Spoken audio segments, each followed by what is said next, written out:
Maya Chen's face pressed into the mud boot prints fresh across her back. "Stay down, bitch." Sergeant Volkov's voice cut through the morning air at Camp Pendleton. 3 men laughed as she struggled to breathe, her ribs screaming.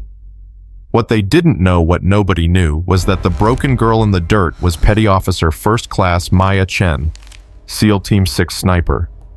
47 confirmed kills. Give her 2 more weeks. And she was letting them win. She's gonna quit today.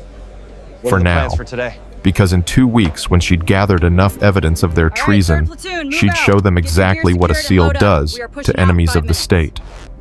Before we continue, please subscribe to our channel and hit that notification bell. Stay with me until the end of this story. You won't believe where it goes. And comment below with your city name so I can see how far this story travels. Now let's begin. The morning started like every other morning in hell. Maya's alarm went off at 04:30, but she was already awake.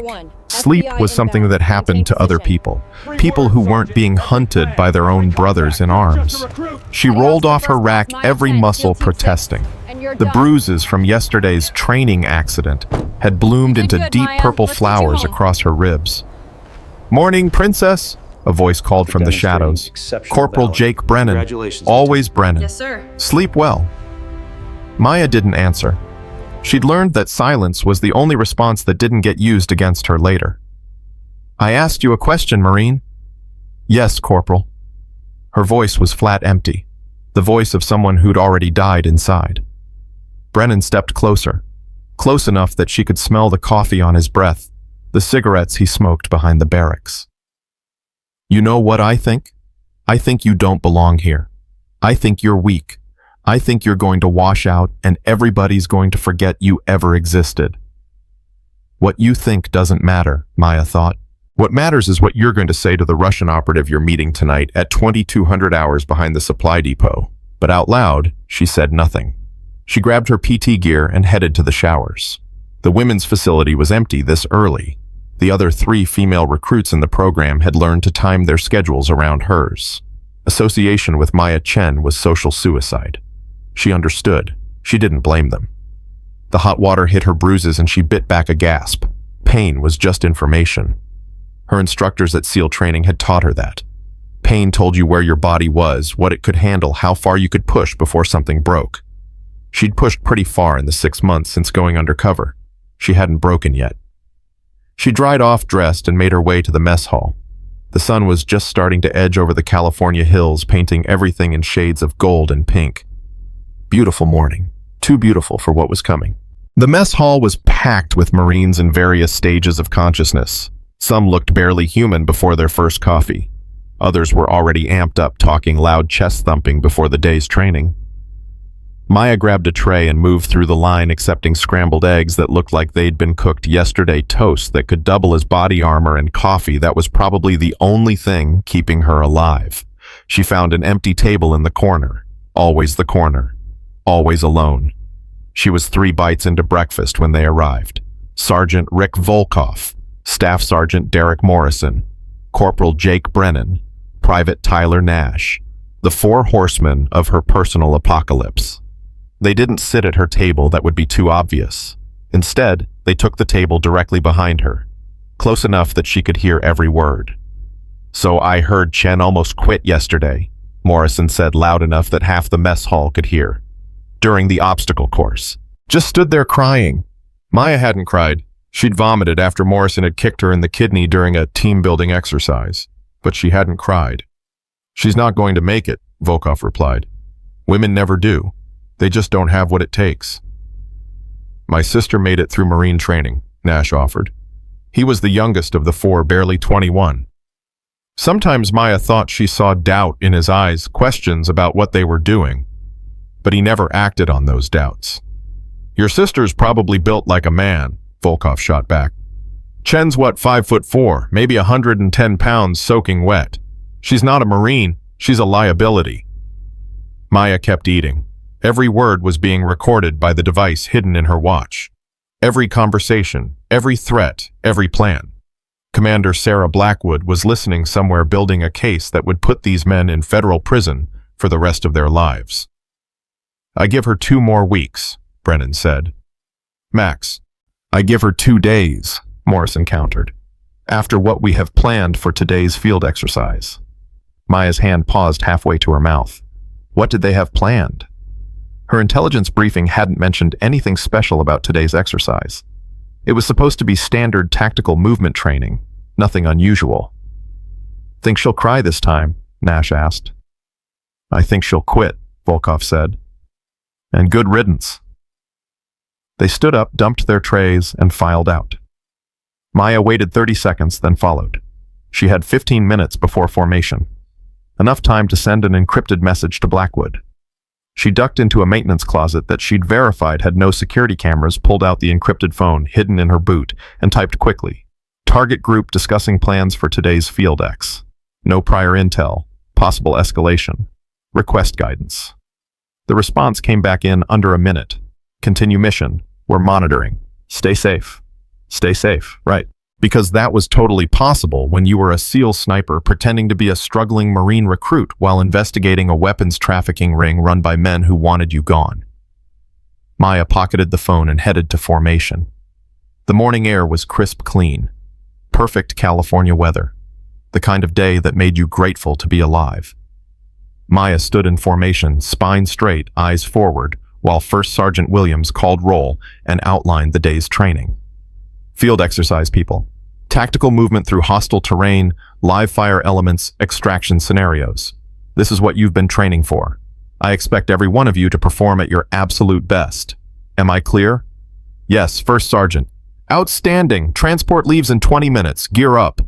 The formation broke and everyone scattered to prepare. Maya headed to the armory to draw her weapon. The M4 carbine she'd been assigned was decent if poorly maintained. She'd cleaned it herself after discovering that the previous user had left carbon buildup that would have caused a failure to feed within 50 rounds. She checked the serial number against her assignment sheet, W793421. Standard issue. She grabbed her ammunition allocation, 3 magazines, 30 rounds each, and inspected every single round. No tampering. Yet. Chen. The armory sergeant, a gruff man named Patterson, leaned over the counter. You doing okay? It was the first time in 6 months anyone had asked her that question without sarcasm dripping from every word. Yes, Sergeant. You sure? Because I've been doing this job for 15 years and I know what it looks like when someone's being targeted. Maya met his eyes. Patterson was old-school Marine, probably 45 with gray at his temples, and scars that said he'd seen real combat. Not part of Volkov's crew. Not part of the investigation. Just a man who'd seen too many promising careers destroyed by toxic leadership. I can handle it, Sergeant. I'm sure you can. He lowered his voice. But if you can't, if it gets to be too much, my door's always open. Off the record. Thank you, Sergeant. She took her weapon and gear and headed to the transport trucks. Volkov was already there checking equipment with Morrison. When he saw Maya, his face split into a smile that didn't reach his eyes. Chen, there's my favorite Marine. You ready for today? Yes, Sergeant. Good, good. He walked closer, speaking so only she could hear. Because today's going to be special. Today's the day you learn what happens to people who don't belong. Her stomach tightened, but her face showed nothing. I understand, Sergeant. I don't think you do. He leaned in even closer. But you will. The trucks rolled out at 0800 carrying 40 Marines toward the training grounds, 15 miles east of base. Maya sat in the back of the second truck, surrounded by people who wouldn't meet her eyes. The conversation flowed around her like water around a stone. Heard they're bringing in real helicopters for extraction. Betting Johnson fails the land nav portion again. Wonder if we'll get live grenades this time. Maya tuned it out. Her mind was running scenarios. What did Volkov have planned? A training accident? Those happened all the time. Easy to arrange, hard to prove intentional. A fall during rappelling. A friendly fire incident during live fire drills. Equipment failure during a fast rope insertion. She touched her watch, ensuring the recording device was still active. Whatever happened today, it would be documented. The trucks pulled into the training area and everyone dismounted. The terrain was rough, typical Southern California scrub brush, rocky hillsides, dry creek beds that would flood when the rains came. First Sergeant Williams gathered them for a briefing. Listen up, today's exercise simulates infiltration and extraction in hostile territory. Your mission is to move from this position to checkpoint Alpha 3 kilometers northeast. You'll be divided into 4-man fire teams. Each team will face different obstacles and opposition forces. Your performance is being evaluated. Questions? No one raised a hand. Outstanding. Team assignments are posted. Move out in 15 minutes. Maya checked the roster.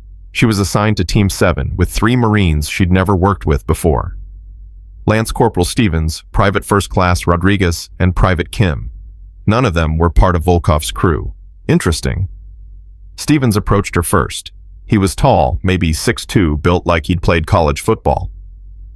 So, Chen, heard you've been having a rough time. I'm fine. Nobody's fine when they're being hazed, Rodriguez said. She was short like Maya, compact and muscular. Look, we're not part of that bullshit. We're here to complete the mission. You pull your weight, we'll pull ours. Deal. Something loosened in Maya's chest. Deal. Kim, the quietest of the 3, just nodded. He was Korean-American, younger than the others, with careful eyes that took in everything. They geared up and moved to the starting line. Williams gave the signal, and they began moving northeast through the brush. Stevens took point. Rodriguez covered their 6, Kim handled navigation, and Maya stayed in the middle, covering their flank. It was good tactics, textbook small unit movement. For the first time in months, Maya felt like she was working with a team instead of against one. Contact left, Stevens called out. Opposition forces instructors, playing the role of enemy combatants, emerged from behind a rock formation. The team took cover and returned fire with blank rounds. The scenario was well designed, forcing them to move and shoot, communicate, and adapt. Maya fell into her training without thinking. She'd done this 1,000 times in SEAL training and real combat operations in Syria and Iraq and Afghanistan. Her movements were smooth, efficient, professional. Too professional. She caught herself and deliberately fumbled a magazine change, making it look like her hands were shaking. Rodriguez covered her while she recovered. You good? Rodriguez called. Yeah, sorry. They pushed through the contact and continued toward checkpoint Alpha. The terrain got rougher, forcing them to climb over rocks and slide down embankments. Kim twisted his ankle but kept moving. Stevens checked their 6, constantly paranoid about being flanked. They were making good time. Too good. Maya felt the prickle of awareness that something was wrong. Hold up, she said. Stevens raised a fist, and they froze. What is it? Not sure. Maya scanned the terrain ahead. There, a tripwire barely visible in the brush. Trap. Wire at 10 o'clock. Kim moved forward carefully and disarmed it. Good catch, Chen. They moved around the trap and continued. Checkpoint Alpha was visible now, marked by orange flags on a ridgeline about 500 meters ahead. That's when Maya heard it. The unmistakable sound of a helicopter rotor. Extraction birds early, Stevens said. But something was wrong.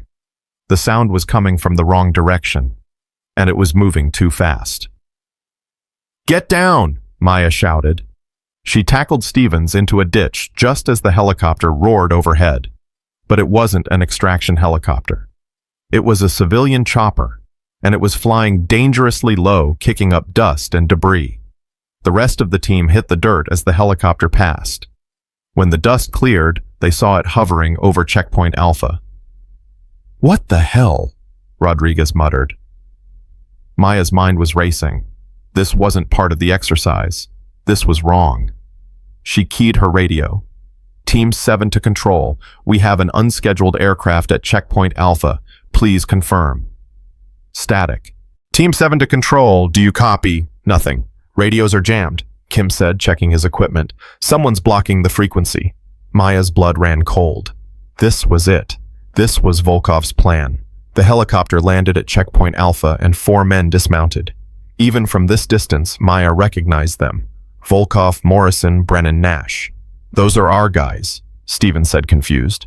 Why are they at our checkpoint? Because they were setting up an ambush. Because they'd arranged for Maya's team to arrive at a specific time. Because this was the day they'd decided she didn't get to leave the field alive. We need to move, Maya said. Now. What are you talking about? We need to reach... I said we need to move. Trust me. Something in her voice must have convinced them, because all three nodded. They began moving laterally away from Checkpoint Alpha toward rougher terrain that would provide better cover. They'd gone maybe 50 meters when the shooting started. Real shooting, not blanks. Bullets tore through the brush where they'd been standing seconds earlier. The team scattered, taking cover behind rocks and in ravines. "What the fuck?" Stevens screamed. "Those are live rounds. Someone's trying to kill us," Rodriguez added. Maya's mind shifted into combat mode. Years of training, months of planning, all of it crystallizing into perfect clarity. She low-crawled to Stevens. "Listen to me very carefully. Those men at Checkpoint Alpha are not here to help us. They're here to make sure we don't leave this field alive." "That's insane." "Is it? They're shooting at us with live ammunition during a training exercise. How else do you explain it?" Another burst of fire forced them lower. Maya could hear Volkov's voice in the distance coordinating with the others. "What do we do?" Kim asked. His face was pale, but his hands were steady. Maya made a decision. 6 months of hiding. 6 months of pretending to be weak. 6 months of taking abuse. All of it was over. Now she was going to do what she'd been trained to do, survive, and make them pay for thinking she couldn't. "Rodriguez, you have any experience with long-range shooting?" "Some. Qualified expert marksman." "Good. You're going to provide covering fire from that ridge." Maya pointed to an elevated position about 70 meters west. "Stevens, you and Kim are going to move north and flank their position. Stay low, stay quiet. I'll draw their attention. You'll do what... Trust me, I've done this before." "Chen, this is crazy. Do you want to live?" Maya's voice was hard now, stripped of the weakness she'd been faking. "Then do exactly what I say, exactly when I say it." Stevens stared at her for a long moment, then nodded. Okay, we'll do it." They split up. Rodriguez scrambled toward the ridge, moving like someone who'd actually paid attention in training. Stevens and Kim began their flanking maneuver. Maya checked her weapon. 90 rounds, 3 magazines. Not nearly enough for a sustained firefight, but it would have to do. She also had her sidearm, a Beretta M9 with 2 spare magazines, sufficient for what she had planned. She took a deep breath and stepped out of cover. "Volkov!" she shouted. "I know what you're doing!" The shooting stopped. Silence stretched across the field. Then Volkov's voice amplified by distance and adrenaline. "Chen, is that you? You know it is." "Well, this is unfortunate. You were supposed to be at Checkpoint Alpha when we arrived. Would have been cleaner that way." "Cleaner murder, you mean?" Volkov laughed. "Murder. This is a training accident. Tragic, really. 4 promising young Marines killed when their navigation error led them into a live fire range. These things happen. Not today, they don't. You think you can stop us. You're outnumbered and outgunned. Just stay down, bitch, and we'll make it quick." Those words. The same words she'd been hearing for 6 months. Stay down, bitch. As if being on the ground meant being defeated. As if being small meant being weak. Maya smiled. "You want me to stay down?" she called back. "Come make me." She dove behind a rock formation just as bullets tore through the air where she'd been standing. Morrison and Brennan were shooting from the checkpoint. Volkov and Nash were moving to flank her position. Textbook tactics. Suppress the target while maneuvering for a killing shot. Too bad they didn't know they were fighting a SEAL. Maya counted to 3, then popped up and fired 3 rounds at Morrison's position. She wasn't trying to hit him, not yet, just force him to keep his head down. It worked. He ducked, giving her time to move to new cover. She keyed her watch, activating the emergency beacon that would alert Commander Blackwood to her situation. Help was coming. She just had to survive until it arrived. Volkov was closer now, maybe 40 meters out, using the terrain for cover. He was good, better than she'd expected. Former infantry, probably saw combat in Iraq. This wasn't his first firefight. But it was his first time fighting someone who'd been trained by the best snipers in the world. Maya found a position with good sight lines and settled in. Her breathing slowed. Her heart rate dropped. Everything unnecessary faded away until there was only the target, the weapon, the shot. Volkov moved, exposing his shoulder for just a second. Maya didn't take the shot. Not yet. She needed him closer, needed to be sure. He moved again this time to a position with better cover. Smart, cautious. He knew someone on the other end was skilled. Chen, Nash's voice younger and more uncertain than the others. You don't have to die. Just surrender, and we can work this out. Shut up, Nash, Volkov snapped. But the interruption had given Maya information. Nash was northeast of her position, maybe 30 meters out. Morrison and Brennan were still at the checkpoint 200 meters away. Volkov was at 40 meters and closing. She heard movement to her west, Rodriguez getting into position on the ridge. Good. And to the north, barely audible Stevens and Kim were moving through the brush. Time to turn the tables. Maya stood up fully exposed, weapon lowered. What are you doing? Volkov called out. You giving up? I'm giving you a choice, Maya replied. Drop your weapons and surrender, or I drop you. Your call. Volkov laughed. You're fucking delusional. Am I? Then why haven't you shot me yet? The truth was he couldn't. Not from this angle, not with the sun in his eyes. But he didn't know that she knew that. Last chance, Maya said.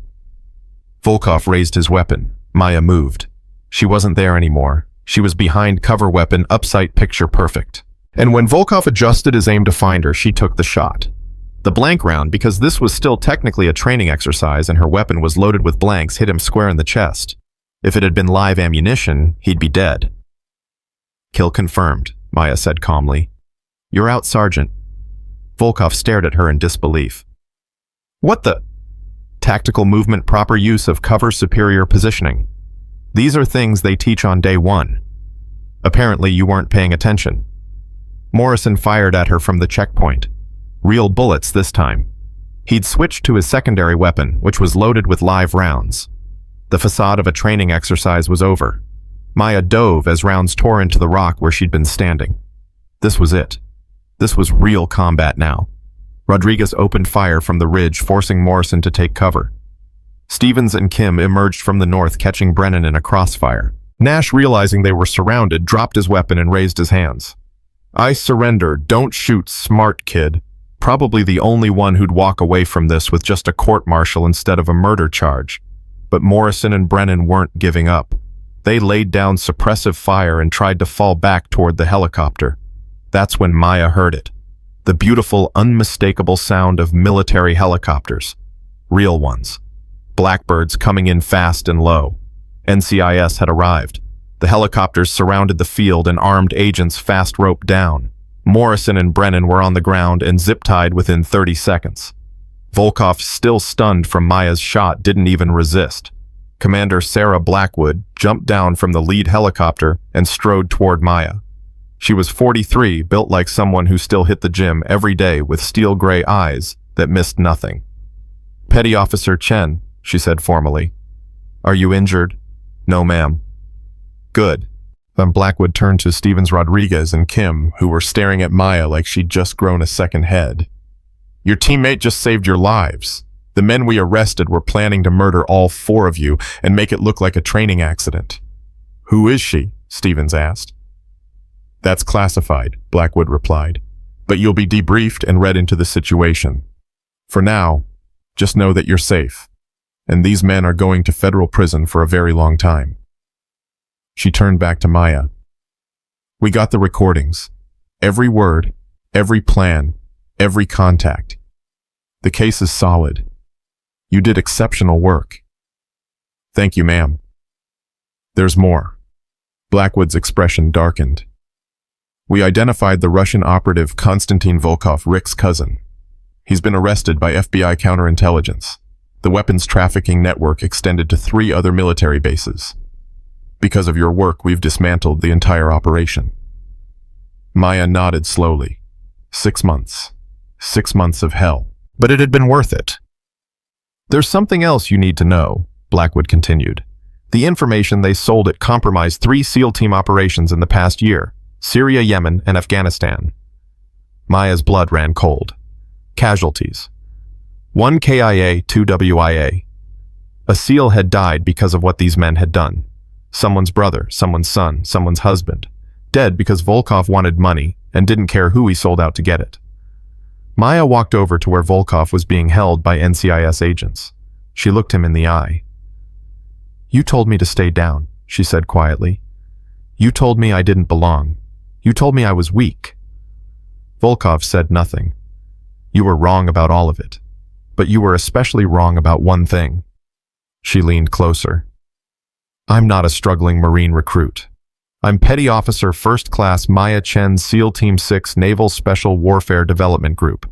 47 confirmed kills. And I just added 4 more to my list. Your careers, your freedom, your futures, and your reputation. Stay down, Sergeant. That's where traitors belong." She turned and walked away, leaving him to contemplate the next 40 years he'd spend in a federal prison cell. The sun was setting as the helicopters lifted off carrying the prisoners, the evidence, and the truth about what had happened on that training field. Maya sat in the back of the Blackbird, still processing everything. Stevens sat across from her. "So you're really a SEAL?" "Can't confirm or deny." "But you saved our asses today." "That's what teammates do." Rodriguez shook her head in disbelief. 6 months. You put up with 6 months of their bullshit. How? Maya thought about that question. How did you explain that sometimes the mission required you to endure things that would break most people? How did you explain that being strong didn't mean never feeling pain, but rather choosing to feel it for a purpose greater than yourself? Because something bigger was at stake, she finally said.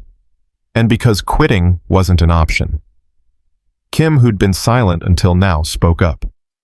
"You're a hero." "No," Maya corrected gently. "I'm a professional. There's a difference." The helicopter banked west toward home. Toward debriefs and paperwork and explanations.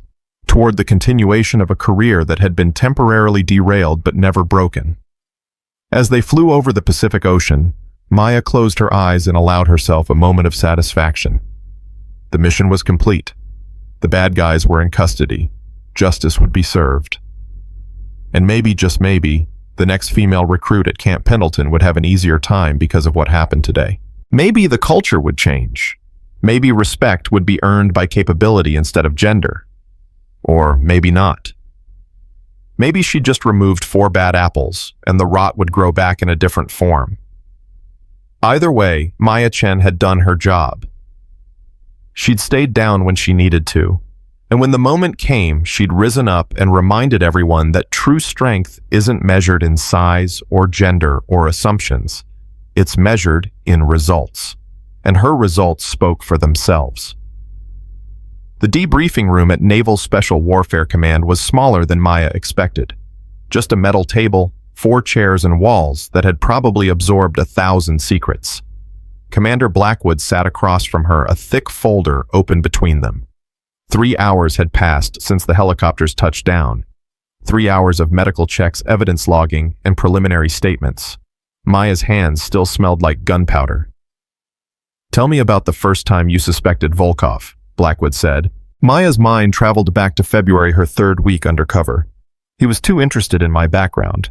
Most bullies just pick a target and go. But Volkov kept asking questions. Where I grew up, what my family did, why I joined the Marines. Like he was profiling me. Smart. Too smart for a training sergeant. Then I noticed he had access to personnel files he shouldn't have seen. Medical records, psychological evaluations, things that require special clearance." Blackwood made a note. "When did the weapons trafficking become apparent?" "Week 7. I was doing equipment inventory duty and noticed discrepancies. 3 M4s signed out for maintenance never came back. 4 cases of ammunition missing from the manifest. Small things easy to overlook if you weren't looking." "But you were looking." "Always." Maya leaned forward. The pattern was consistent. Every 3rd Thursday, equipment disappeared. And every 3rd Friday, Volkov took a personal day. Not sick leave, not emergency leave. Just gone. "You followed him." "On my own time, using my own vehicle. He drove to a storage facility in Oceanside. Stayed inside for 40 minutes. Left with the same duffel bag he brought, but it sat different in his hand. Heavier." Blackwood nodded. "That's when you contacted NCIS." "That's when I contacted you, ma'am. I wasn't sure if it was just black market weapons sales or something bigger. I needed to know before making a formal report." The door opened, and a man entered. He was tall, late 50s, with the kind of face that had seen things he'd never talk about. Admiral James Cartwright, commander of Naval Special Warfare Command. Maya stood immediately. "As you were," Cartwright said. He looked at Maya with an expression she couldn't quite read. 6 months is a long time to maintain cover under hostile conditions, especially at your age. Age is just a number, sir. So is 47. He smiled slightly. Your kill count. Impressive for someone who's only 22. Thank you, sir. Cartwright sat down and Maya followed suit. He opened a separate folder, this one marked with classification stamps that went beyond top secret. The operative, Konstantin Volkov, has been singing like a canary. FBI counterintelligence has him on espionage, conspiracy, and about 15 other charges. He's looking at life without parole. Good, Maya said flatly. He gave us something interesting, names of other assets he was running. Guess who's on the list? Maya's stomach tightened. How many? 7 confirmed. 3 at Camp Pendleton, 2 at Naval Station San Diego, 1 at Marine Corps Air Station Miramar, and 1 at a contractor facility in San Bernardino. Jesus. Indeed, the network was larger than we thought, and more embedded. Cartwright's expression hardened. The SEAL who died in Syria, Petty Officer James Davidson. 28 years old, married 2 kids. The information Volkov sold compromised his team's infiltration route. They walked into an ambush. Maya felt like she'd been punched. She'd known there were casualties, but hearing the specifics made it real. A man with a name, a family, a future. Gone because someone decided money was worth more than honor. I want to see the file, she said. Why? Because I need to know what we stopped. I need to know that the 6 months of hell meant something. Cartwright studied her for a long moment, then slid the folder across the table. Maya opened it and started reading. The details were clinical, precise, devastating. Davidson's team had been compromised before they even inserted. The enemy knew they were coming where they'd be when they'd arrive. It wasn't a firefight. It was an execution. How did he die? Maya asked quietly. Sniper round to the chest. He bled out before the medevac arrived. His teammates carried him 5 kilometers under fire trying to save him. Maya closed the folder carefully. Who else knows about this? The team, command, and now you. We're keeping it classified because we don't want to alert other potential moles that we're hunting them. Are there others? We have to assume yes, Blackwood interjected. Konstantin's network was sophisticated. He had multiple redundancies, dead drops, encrypted communications. This wasn't amateur hour. This was professional espionage. Maya processed this. So Volkov and his crew were just foot soldiers. There's someone higher up running the operation. That's our working theory, Cartwright confirmed. Which brings me to why you're really here. We need you to continue. Maya looked up sharply. Continue what? The investigation. You've been undercover for 6 months. You know the environment, the personnel, the patterns. We want you to go back in. Go back to Camp Pendleton. Not immediately. First, you'll undergo advanced counterintelligence training. Then, you'll be reassigned to Naval Station San Diego under a new cover identity. We need someone on the inside who knows what to look for. Maya felt something twist in her chest. 6 months had nearly broken her. The thought of doing it again, of being someone else, of enduring more abuse while hunting monsters who wore American uniforms, it was almost too much. And if I say no, she asked. Cartwright's expression softened slightly. Then you return to SEAL Team 6 with our gratitude and a commendation in your file. No one would blame you. You've already done more than anyone had the right to ask. But we need you. You have a specific skill set that's rare. You can operate alone in hostile environments, you have the training to identify intelligence operations, and you've proven you can maintain cover under extreme duress. There aren't many people who check all those boxes. Maya looked at Blackwood. What's your assessment, Commander? Honestly, I think you should take some time before deciding. You've been operating at maximum stress for half a year. Your body and mind need recovery. But if you do choose to continue, I'll support you 100%. The room fell silent. Maya thought about Davidson, about his widow and children who would grow up without a father. She thought about the 7 other assets still operating, still selling secrets, still putting lives at risk. She thought about the SEALs, the Marines, the sailors who trusted that the people around them were loyal. "How long do I have to decide?" she asked. 2 weeks. We'll set you up with mandatory psychological counseling, physical therapy for your injuries, and administrative leave.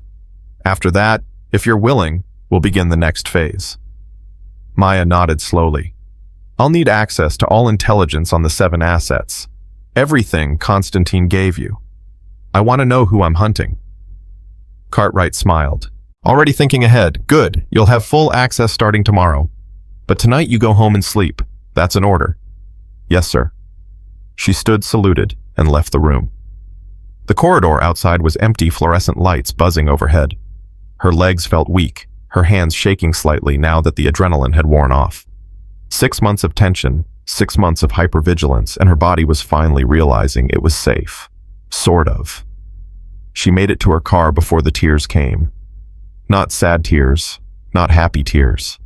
Just release. Pure emotional exhaustion finding its way out. She sat in the parking lot for 20 minutes crying and laughing and trying to remember what normal felt like. Then she drove home to the small apartment she maintained off base. The place she'd barely seen in half a year because she'd been living in Marine barracks, pretending to be someone else. The apartment was exactly as she'd left it. Clean, minimal, organized. Maya dropped her gear by the door and stumbled to the bathroom. She looked in the mirror and barely recognized herself. The bruises had faded, but not disappeared. Her face was thinner, harder, older than it should be at 22. Her eyes looked like they belonged to someone who'd seen too much. She showered for 40 minutes, letting hot water wash away the mud, the blood, the memory of Volkov's boot on her back. When she finally got out, her skin was pink and raw, but she felt marginally human again. Her phone buzzed, a text from an unknown number. "This is Stevens. Rodriguez gave me your number. Hope that's okay. Just wanted to say thank you. What you did today was incredible." Maya smiled slightly and typed back, "Just doing my job. You guys did great too. Take care of yourselves." His response came immediately. "You ever need anything, let me know. I mean it." She set the phone aside and collapsed onto her bed. Sleep should have come easily, but instead her mind raced. 7 assets. 7 more people to find. Investigate, expose. How long would that take? Another 6 months. A year. How many more times would she have to pretend to be weak while gathering evidence? And what if it broke her next time? What if she couldn't maintain the facade? What if her phone rang? Not a text this time. A call from a number she recognized immediately. Her brother Marcus. She answered. "Hey." "Maya." His voice was tight, controlled, angry. "What the hell happened today? I got a call from Admiral Cartwright saying you were involved in an incident at Camp Pendleton. Live ammunition, NCIS arrests, the whole 9 yards. Talk to me." She told him everything. The undercover operation, Volkov's network, the ambush in the training field, the arrests. Marcus listened without interrupting until she finished. 6 months, he said quietly. "You were undercover for 6 months and you didn't tell me." "I couldn't. It was classified." "I'm your brother, and I'm a SEAL commander. I have the clearance." "Not for this operation you didn't. Blackwood and Cartwright kept the circle tight. Only people who needed to know." Marcus exhaled slowly. "You could have died today. Those men were shooting live rounds at you. But I didn't die. I handled it." "That's not the point. The point is, you've been suffering alone for half a year while I was..." He stopped, struggling with his emotions. "While I was right there. Right at Special Warfare Command. And I had no idea. That means I did my job well. Damn it, Maya, this isn't funny." "I'm not laughing." She sat up in bed. "Marcus, listen to me. I made a choice. I saw an opportunity to stop a traitor and I took it. Yes, it was hard. Yes, I got hurt. But I also saved lives. The intelligence I gathered dismantled a major espionage network. That matters. Of course it matters, but so do you. The words hung in the air between them. Maya felt her throat tighten. Marcus had always been protective even when they were kids. He'd been the one who encouraged her to try out for the SEALs, who trained with her when she was preparing for buds, who stood up for her when other operators questioned whether women belonged in special operations. "I'm okay," she said softly. "Bruised, tired, but okay. Cartwright said they want you to go back in. Do another undercover operation." "They asked. I haven't decided." "Please don't," Marcus said immediately. "Please. Let someone else handle it. You've done enough." "There isn't anyone else. Not with my specific training and experience." "Then they'll have to train someone." "Maya, you're not invincible. Nobody is. And every time you go undercover, every time you put yourself in that position, you're gambling with your life. Every mission is a gamble. You know that better than anyone. This is different. In combat, you have your team. You have backup extraction plans, air support. In undercover work, you're alone, completely alone. And if something goes wrong, I adapt. That's what we do." Marcus was quiet for a moment. "You sound just like Dad." Their father had been a Navy SEAL too. Killed in action in Afghanistan when Maya was 15 and Marcus was 23. He died doing a job he believed in, protecting people who would never know his name. Maya had joined the Navy to honor his memory, to prove that his sacrifice meant something. "Dad would understand," she said. "Dad would tell you to be smart, to not throw your life away chasing ghosts. These aren't ghosts. They're traitors. And they're still out there, still selling secrets, still getting people killed." Marcus sighed. "I can't talk you out of this, can I?" "Probably not. But I appreciate you trying." Okay, fine. But I want regular check-ins. I want to know you're alive even if you can't tell me what you're doing. Can you promise me that?" "I promise." "And Maya, for what it's worth, I'm proud of you. What you did today took more courage than most people will ever know." "Thanks, Marcus. That means a lot." They talked for a few more minutes about nothing important, his kids, their mother, the weather. Normal family stuff. When they hung up, Maya felt marginally better. Still exhausted, still processing, but not quite as alone. She fell asleep around midnight and woke up at 04:30 out of habit. Her body was trained for early mornings, even when her mind needed rest. She made coffee strong and black and sat on her tiny balcony watching the sun rise over San Diego. At 0800, her phone buzzed with a calendar reminder. Psychological counseling, 0930 Building 12 Naval Medical Center, mandatory. She dressed in civilian clothes, jeans, a plain t-shirt, running shoes, and drove to the medical center. The counselor was a woman in her 50s named Dr. Patricia Morrison. No relation to the traitor, thank God. "Maya, doctor," Morrison said warmly. "Come in, have a seat." The office was designed to be comforting. Soft lighting, comfortable chairs, a plant in the corner that somehow managed to thrive despite being indoors. Maya sat and immediately felt uncomfortable. She'd been shot at, beaten, threatened, and terrified over the past 6 months, but something about therapy always made her anxious. "So," Dr. Morrison began, "I've reviewed your file. 6 months undercover in a hostile environment. That's a significant psychological stressor. How are you feeling?" "Fine." Dr. Morrison smiled slightly. "That's the answer everyone gives. Let's try again. How are you actually feeling?" Maya considered lying, then decided against it. This woman had top-secret clearance and had probably counseled dozens of operators through worse situations. Tired, angry, relieved, confused, all of it at once. "That's honest. Thank you. Let's start with the anger. What are you angry about?" "That it happened at all. That someone I was supposed to trust, someone wearing the same uniform, was selling out his brothers for money. That people died because of it. You feel responsible for those deaths. I wasn't there. I couldn't have stopped them. That's not what I asked. I asked if you feel responsible." Maya was quiet for a long moment. "Yes. If I'd figured out what Volkov was doing sooner, maybe Davidson would still be alive. And if you'd figured it out sooner, maybe Volkov would have realized you were onto him and killed you. Then the entire network would still be operational. You see the problem with hypotheticals? I see it. Good, because survivor's guilt is a trap. You can't change the past. You can only move forward with the information you have now.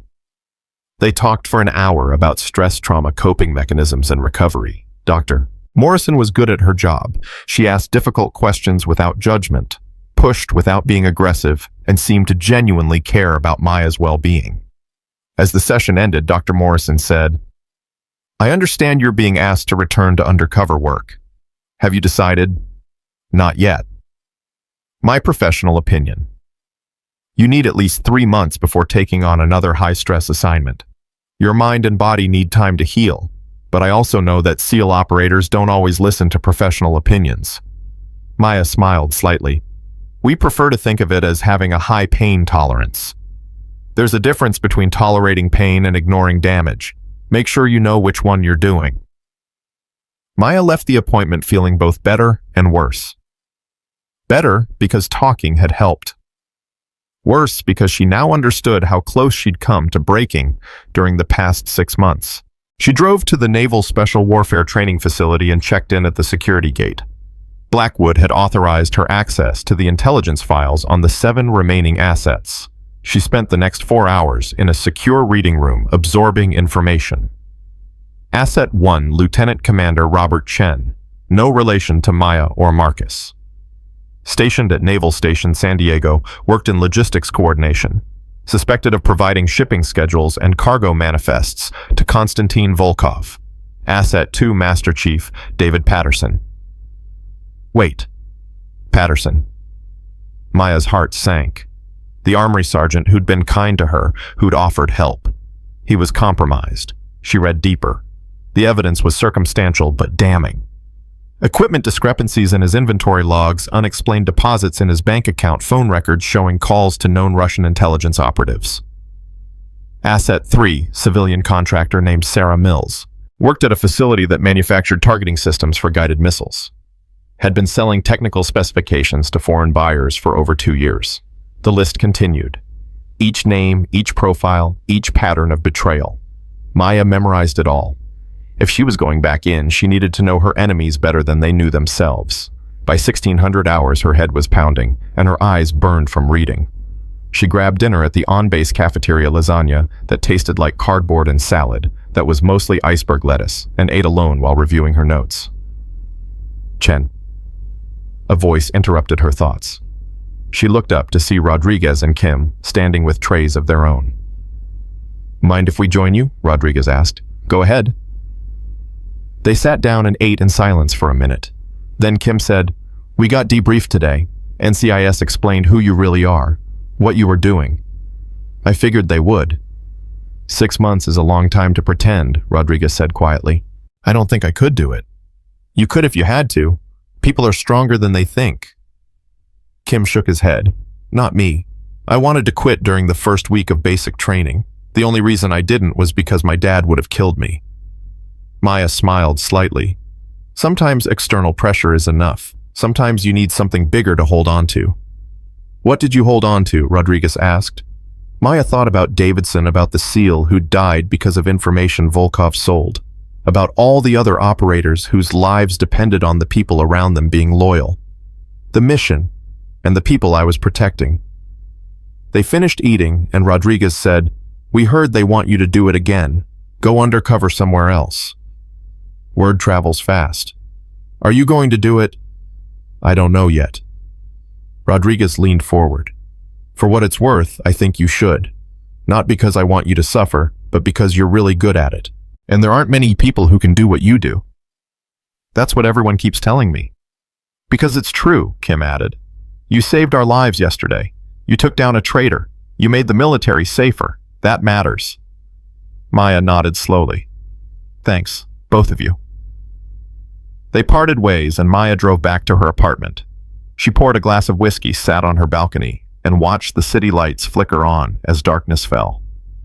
Somewhere out there, 7 people were betraying their oaths. 7 people were selling secrets that could get Americans killed. She thought about her father, about what he would do in this situation. He'd always said that being a SEAL wasn't about being fearless. It was about being afraid and doing the job anyway. It was about choosing the hard right over the easy wrong, even when the right choice cost you everything. Maya pulled out her phone and dialed Commander Blackwood's number. "Chen," Blackwood answered. "I wasn't expecting to hear from you this soon." "I've made my decision, ma'am. And I'm in. Whatever you need, wherever you need me, I'll do it." Blackwood was quiet for a moment. "Are you sure you don't have to decide tonight?" "I'm sure. Those 7 assets are still out there. Every day we wait is another day they can do damage. I want to stop them." "All right. Report to my office tomorrow at 0900. We'll begin planning your next assignment." "Yes, ma'am." Maya hung up and finished her whiskey. She felt scared, exhausted, and uncertain about what came next. But she also felt purpose, clarity, the kind of resolve that came from knowing you were doing something that mattered, even if no one would ever know about it.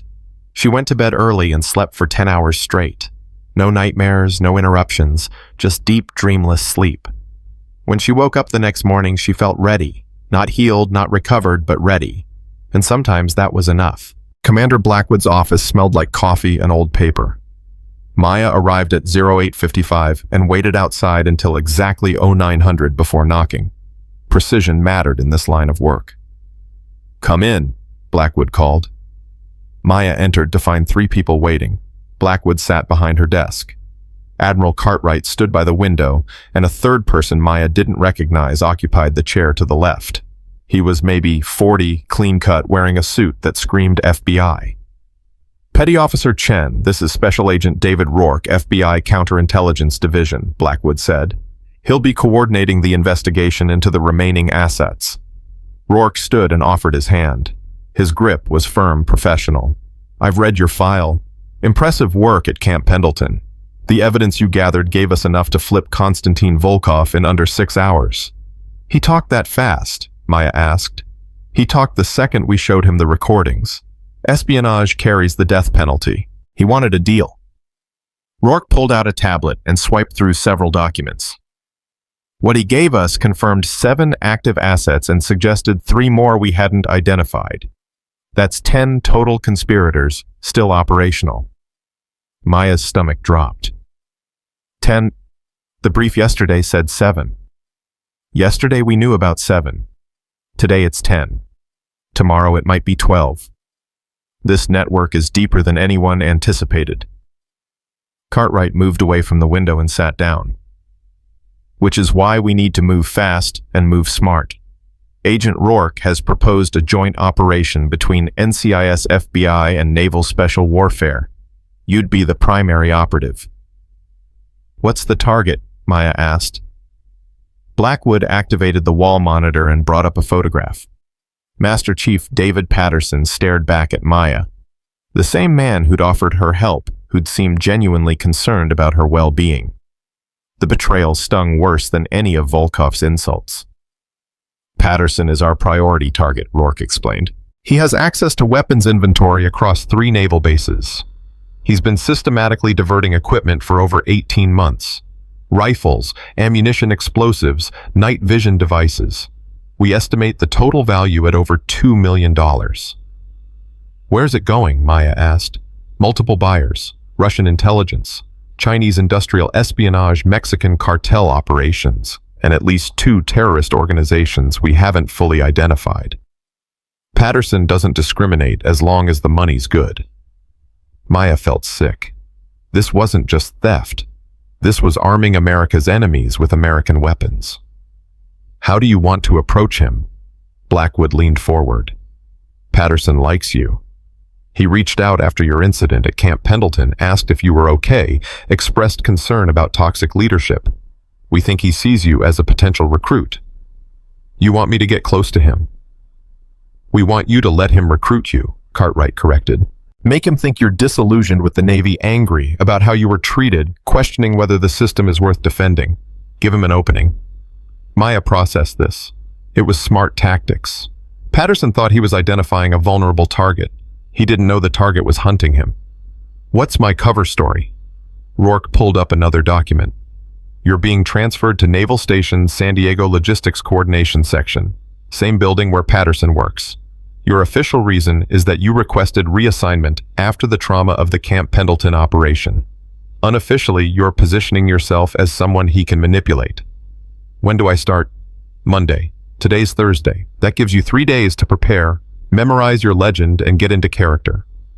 Blackwood handed her a thick folder. Everything you need is in here. New apartment arranged, new backstory, new personality profile. Study it until you can recite it in your sleep. Maya took the folder. It was heavier than she expected. What about my real identity, SEAL qualification Team 6 assignment? Everything. I actually am. Buried under classification levels that would take a federal judge to access, Cartwright said. As far as anyone at Naval Station San Diego knows, you're Petty Officer Second Class Maya Chen, Logistics Specialist, recent transfer from Camp Pendleton due to hostile work environment. Nothing special, nothing remarkable, just another sailor trying to do her job. And if Patterson checks deeper, he will, Rourke confirmed. We've created a digital trail that supports your cover. Performance reviews showing decline in attitude counseling sessions, documenting anger and disillusionment, even a letter of reprimand for insubordination that was later rescinded. Everything points to someone who's lost faith in the system. Maya nodded slowly. This was more sophisticated than the Camp Pendleton operation. Better planned, more resources, higher stakes. What's the timeline for getting evidence? As long as it takes, Blackwood said. But realistically, we need actionable intelligence within 3 months. Patterson's next scheduled equipment transfer is in 14 weeks. We want to catch him in the act, not just with circumstantial evidence. Understood. Cartwright stood. One more thing. Patterson is dangerous in ways Volkov wasn't. Volkov was arrogant and sloppy. Patterson is careful, methodical, and paranoid. He's evaded detection for 18 months by being smarter than the people hunting him. Don't underestimate him. I won't, sir. The meeting concluded and Maya left with the folder tucked under her arm. She drove straight home and spent the next 12 hours memorizing every detail of her new identity. Born in Sacramento, raised by a single mother who worked 2 jobs, joined the Navy to escape poverty and pay for college. Performed well initially but grew disillusioned after experiencing harassment and discrimination. Transferred to Camp Pendleton, hoping for a fresh start. Instead found more of the same. Now being transferred again, angry, bitter, questioning everything. It was a story thousands of real sailors could tell. That's what made it believable. By Friday morning, Maya could recite her legend forwards and backwards. She spent the afternoon with FBI technicians who equipped her with surveillance devices disguised as everyday items, a pen that recorded audio, a watch that transmitted her location, a necklace with a camera so small it was almost invisible. Every tool she needed to gather evidence while maintaining her cover. Saturday, she moved into her new apartment in downtown San Diego. It was small, barely furnished, exactly what a junior enlisted sailor could afford. She unpacked the few belongings she'd brought: clothes, some books, a photo of her and Marcus from before their father died. The photo was real. Everything else was carefully calculated. Sunday, she went to the gym and ran 10 miles, pushing her body until her mind went quiet. She needed to be sharp, focused, ready. Patterson would be watching for any sign that she wasn't what she claimed to be.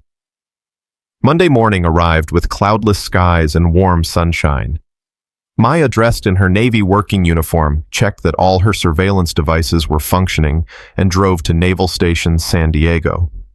Security waved her through after checking her new credentials. She parked and made her way to Building 17 Logistics Coordination. The office was exactly what she expected. Rows of desks, computers, humming sailors, moving between workstations carrying folders and tablets. She reported to the watch desk, where a petty officer barely looked up from his screen.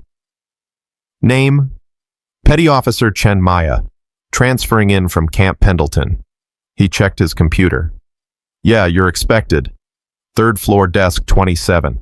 Your supervisor is Lieutenant Harris. He's in the conference room, but should be back in 10 minutes. Thank you. Maya took the elevator to the 3rd floor and found her desk. It was positioned near the window with a clear view of the entire office. She could see who came and went, who talked to whom, who worked late. Good positioning for surveillance. She was logging into her computer when a voice spoke behind her. Maya Chen, heard you were joining us. She turned to find Patterson standing there, coffee cup in hand, expression friendly. He looked exactly as she remembered, mid-40s gray at the temples, weathered hands that had seen years of military service. Master Chief Patterson, she said neutrally. Just Patterson is fine when we're not in front of officers. How are you settling in? Still figuring out where everything is? It takes time. This place is a maze until you learn the layout. He sipped his coffee. I was sorry to hear about what happened at Pendleton. That situation with Volkov and his crew was unacceptable. Maya let bitterness creep into her voice. It was what it was. No, it wasn't okay. Nobody should have to endure that kind of environment. Patterson's eyes held genuine concern, which made his betrayal even worse. If you need anything, someone to talk to, help navigating the bureaucracy, whatever, my door's always open. I appreciate that. He lingered another moment, then nodded and walked away. Maya watched him go, noting which desk he occupied, who he talked to, how he moved through the space. Confident, relaxed, well-liked. Nobody suspected this man was systematically arming America's enemies. Lieutenant Harris appeared 20 minutes later. He was young, maybe 28, with the eager intensity of someone trying to prove himself.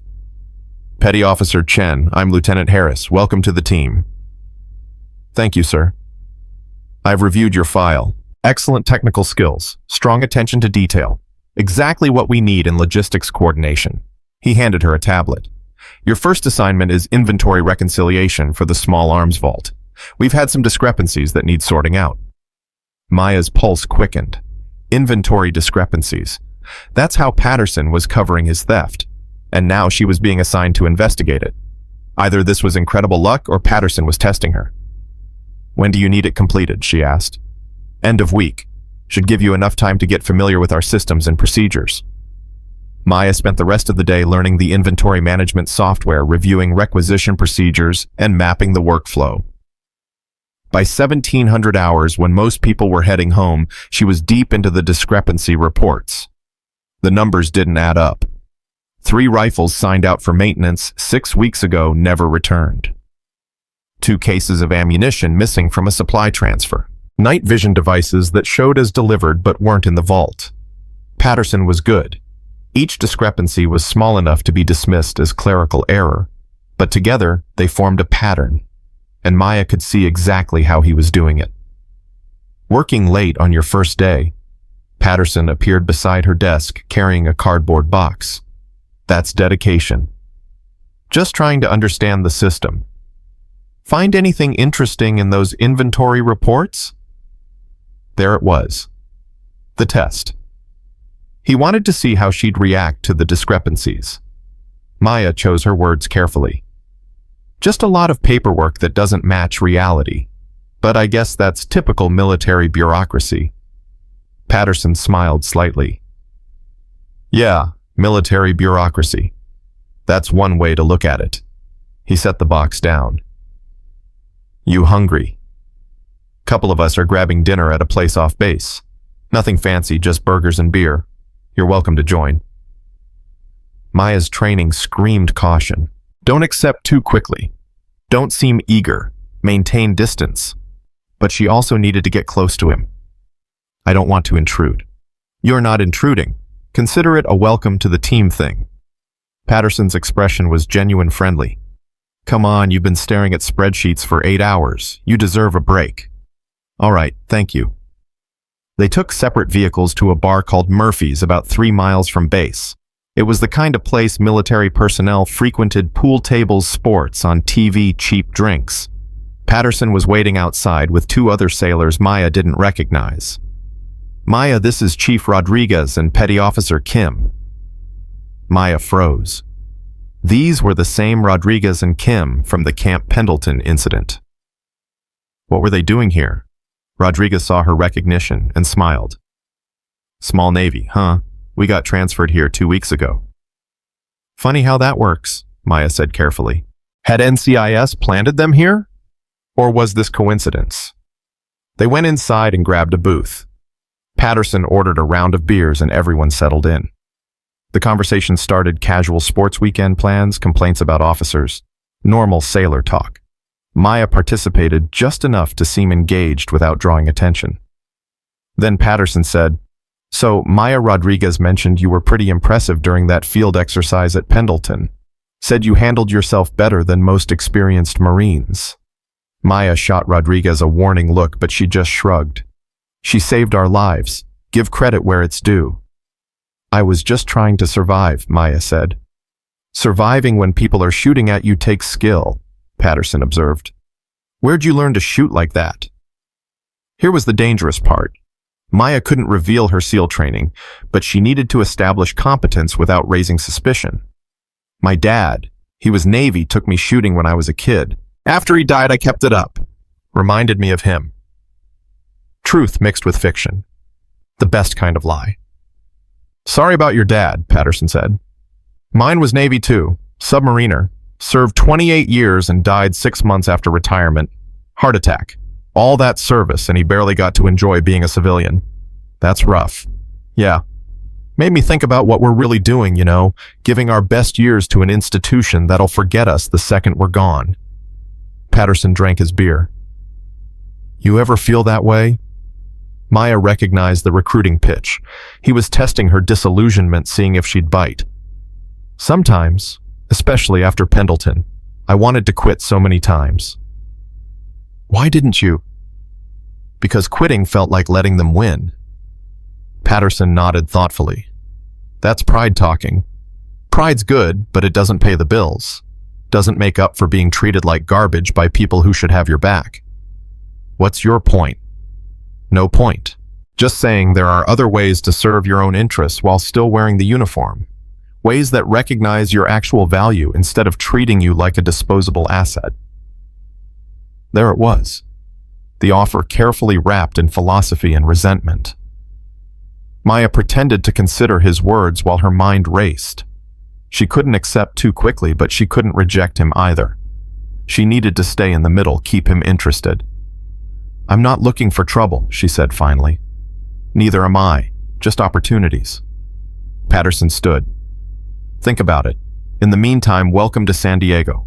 I think you'll find it's different from Pendleton. Better." They finished dinner, and Maya drove home, her mind spinning. Patterson had made his move faster than expected. Either he was desperate for recruits, or he'd already decided she was worth the risk. Both possibilities were dangerous. She entered her apartment and immediately swept for listening devices. Nothing. She activated her encrypted phone and called Blackwood. "Patterson made contact," Maya reported. "Recruitment pitch disguised as friendly advice. He's moving fast." "Too fast," Blackwood agreed. "He's usually more cautious. Something's pushing his timeline. FBI's working to figure out what." "Rodriguez and Kim are here. Same ones from Pendleton. Coincidence?" "No coincidence. We place them as backup. They'll maintain distance unless you need support." Maya felt relieved and annoyed simultaneously. Relieved to have backup, annoyed that she hadn't been told. "What's the next move?" "Let Patterson come to you. He's interested, which means he'll reach out again. When he does show curiosity but not eagerness, make him work for your trust." "Understood." She hung up and spent the next hour writing a detailed report of everything Patterson had said, every inflection, every subtle test. The FBI analysts would parse it for meaning, looking for patterns and weaknesses. Tuesday morning, Maya returned to the inventory discrepancies with fresh eyes. She documented every missing item, cross-referenced every requisition form, and built a timeline of when equipment disappeared. The pattern was clear. Every third Thursday, during evening maintenance hours, when fewer people were around, Patterson processed transfers that never reached their destinations. She compiled her findings into a report and submitted it to Lieutenant Harris. He reviewed it and frowned. "This is concerning. 3 rifles unaccounted for. That's a serious problem." "Should I flag it for investigation?" Maya asked. "Let me discuss it with Master Chief Patterson first. He might have explanations we're not seeing in the paperwork." Of course, Harris would go to Patterson. That's exactly what Patterson was counting on. The system protecting itself through incompetence and trust. That afternoon, Patterson stopped by her desk. Heard you found some inventory issues. Just doing my job. Lieutenant Harris asked me to look into it. Between you and me, those discrepancies are probably just paperwork screw-ups. Equipment that got transferred without proper documentation. Happens all the time. 3 rifles seems like more than a paperwork problem. Patterson's expression hardened slightly. You calling me incompetent? I'm calling the system disorganized. Fair enough. He relaxed. Look, I'll track down those rifles. Probably sitting in some armory somewhere with a lazy clerk who didn't update the database. Don't worry about it. If you're sure, I'm sure. But I appreciate the thoroughness. That's the kind of attention to detail we need around here. He started to walk away, then paused. Hey, you doing anything Friday night? No plans. Some friends and I get together for poker. Low stakes just for fun. You play? Maya's father had taught her poker. She'd played regularly during SEAL training, winning enough to pay for her mother's birthday present. But Petty Officer Chen wasn't supposed to be that skilled. A little. I'm not very good. Perfect. Come lose some money with us. It'll be fun. Where? My place. I'll text you the address. Patterson walked away before she could respond. Maya immediately understood. This wasn't about poker. This was the next stage of recruitment. Patterson wanted her at his house on his territory, where he could control the environment and make his pitch properly. She reported it to Blackwood that evening. He invited me to poker at his house Friday night. That's faster than expected. He's definitely on an accelerated timeline. Blackwood paused. FBI wants you wired for the meeting, full audio and video if possible. If he sweeps me for devices, then you abort and we find another approach. But Rourke thinks Patterson's gotten arrogant. 18 months without getting caught makes people sloppy. Friday arrived and Maya spent the day alternating between nervous energy and forced calm.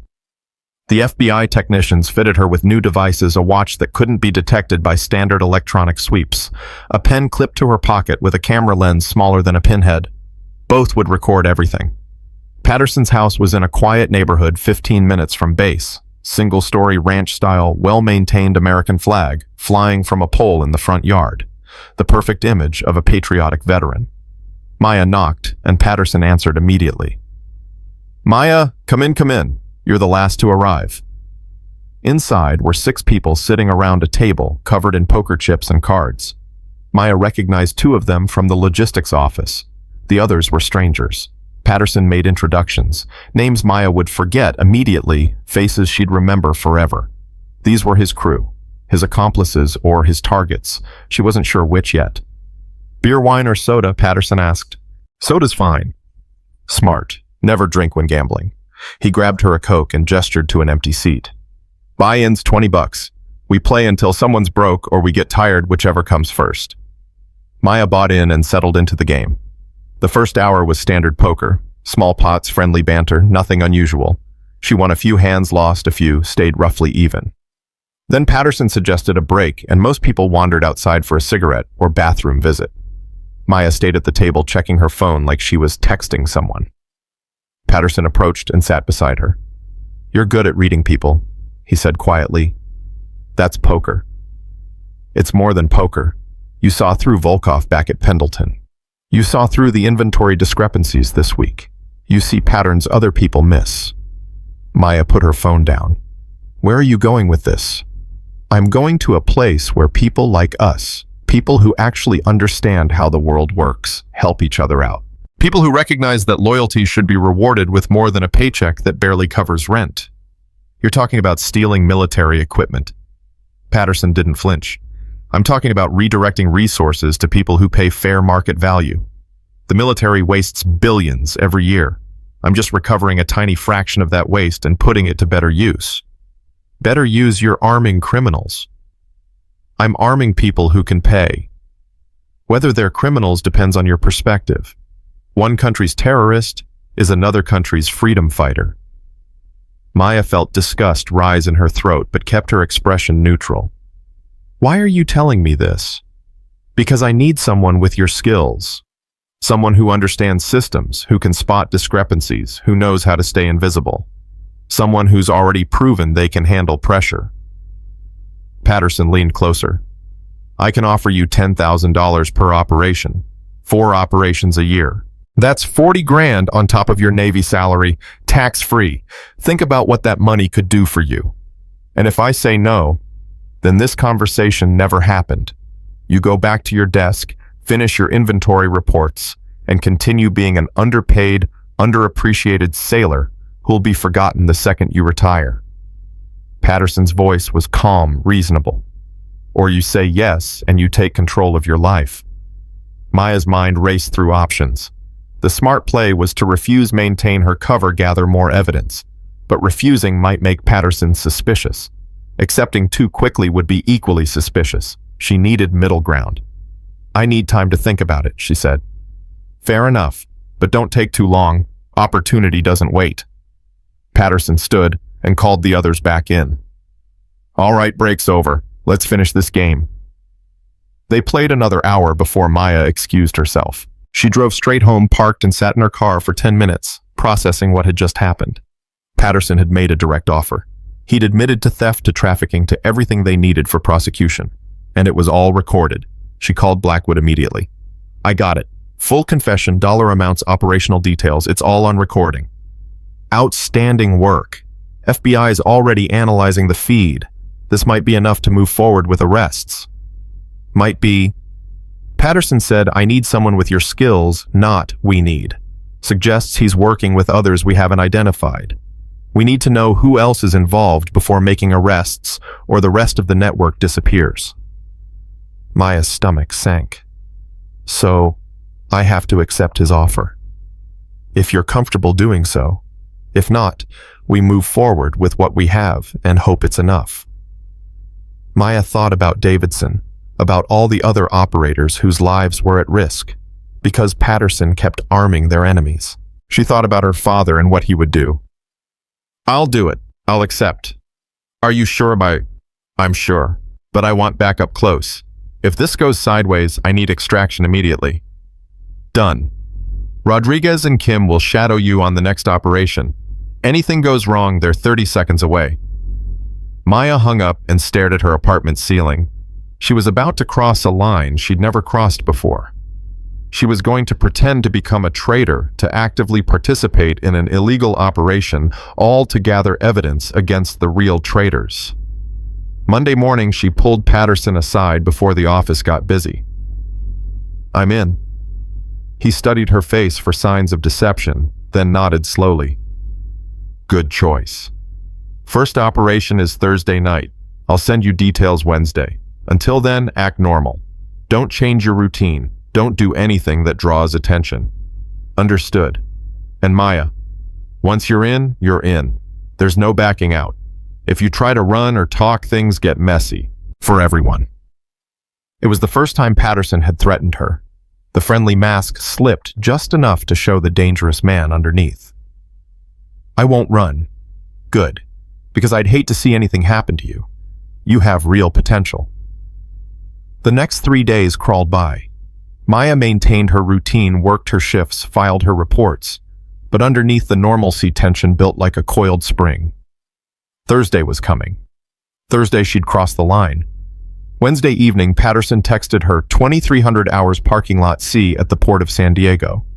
Wear dark clothes. Come alone. Maya forwarded the message to Blackwood and received immediate response. FBI surveillance will be in position. Rodriguez and Kim briefed. You're clear to proceed. Stay safe. Thursday night, Maya dressed in black jeans and a dark hoodie. She checked her recording devices twice, ensuring they were hidden and functioning. Then she drove to the port. The parking lot was empty except for Patterson's truck and an unmarked van. Patterson was waiting along with 2 men Maya didn't recognize.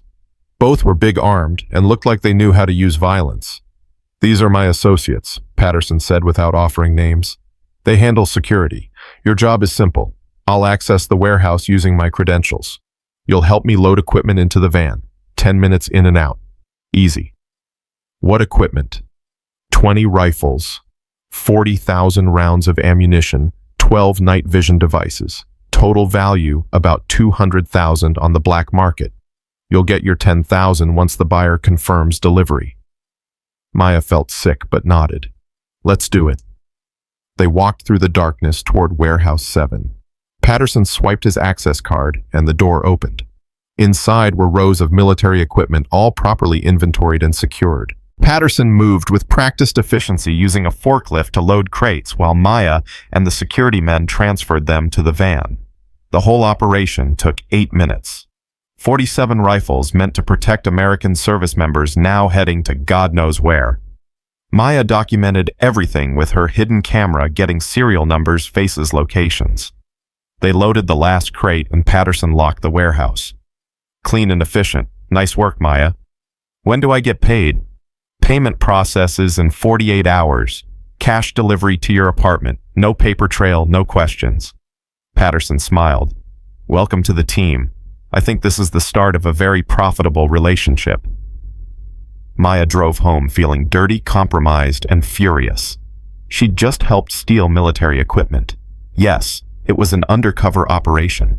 Yes, she was gathering evidence, but she'd still actively participated in betraying everything her father had stood for. She showered for an hour trying to wash away the feeling. Then she called Blackwood. We have everything we need, Blackwood confirmed. Serial numbers, footage, documentation. FBI's coordinating with base security for arrests Friday morning. You did it, Maya. I helped him steal weapons. You gathered evidence that will put him away forever and shut down his entire network. Those weapons will be recovered. The buyers will be arrested. You stopped this. Maya wanted to believe her, wanted to feel accomplished instead of ashamed. What happens now? Now you extract. Come in early tomorrow, file your reports, and we'll reassign you.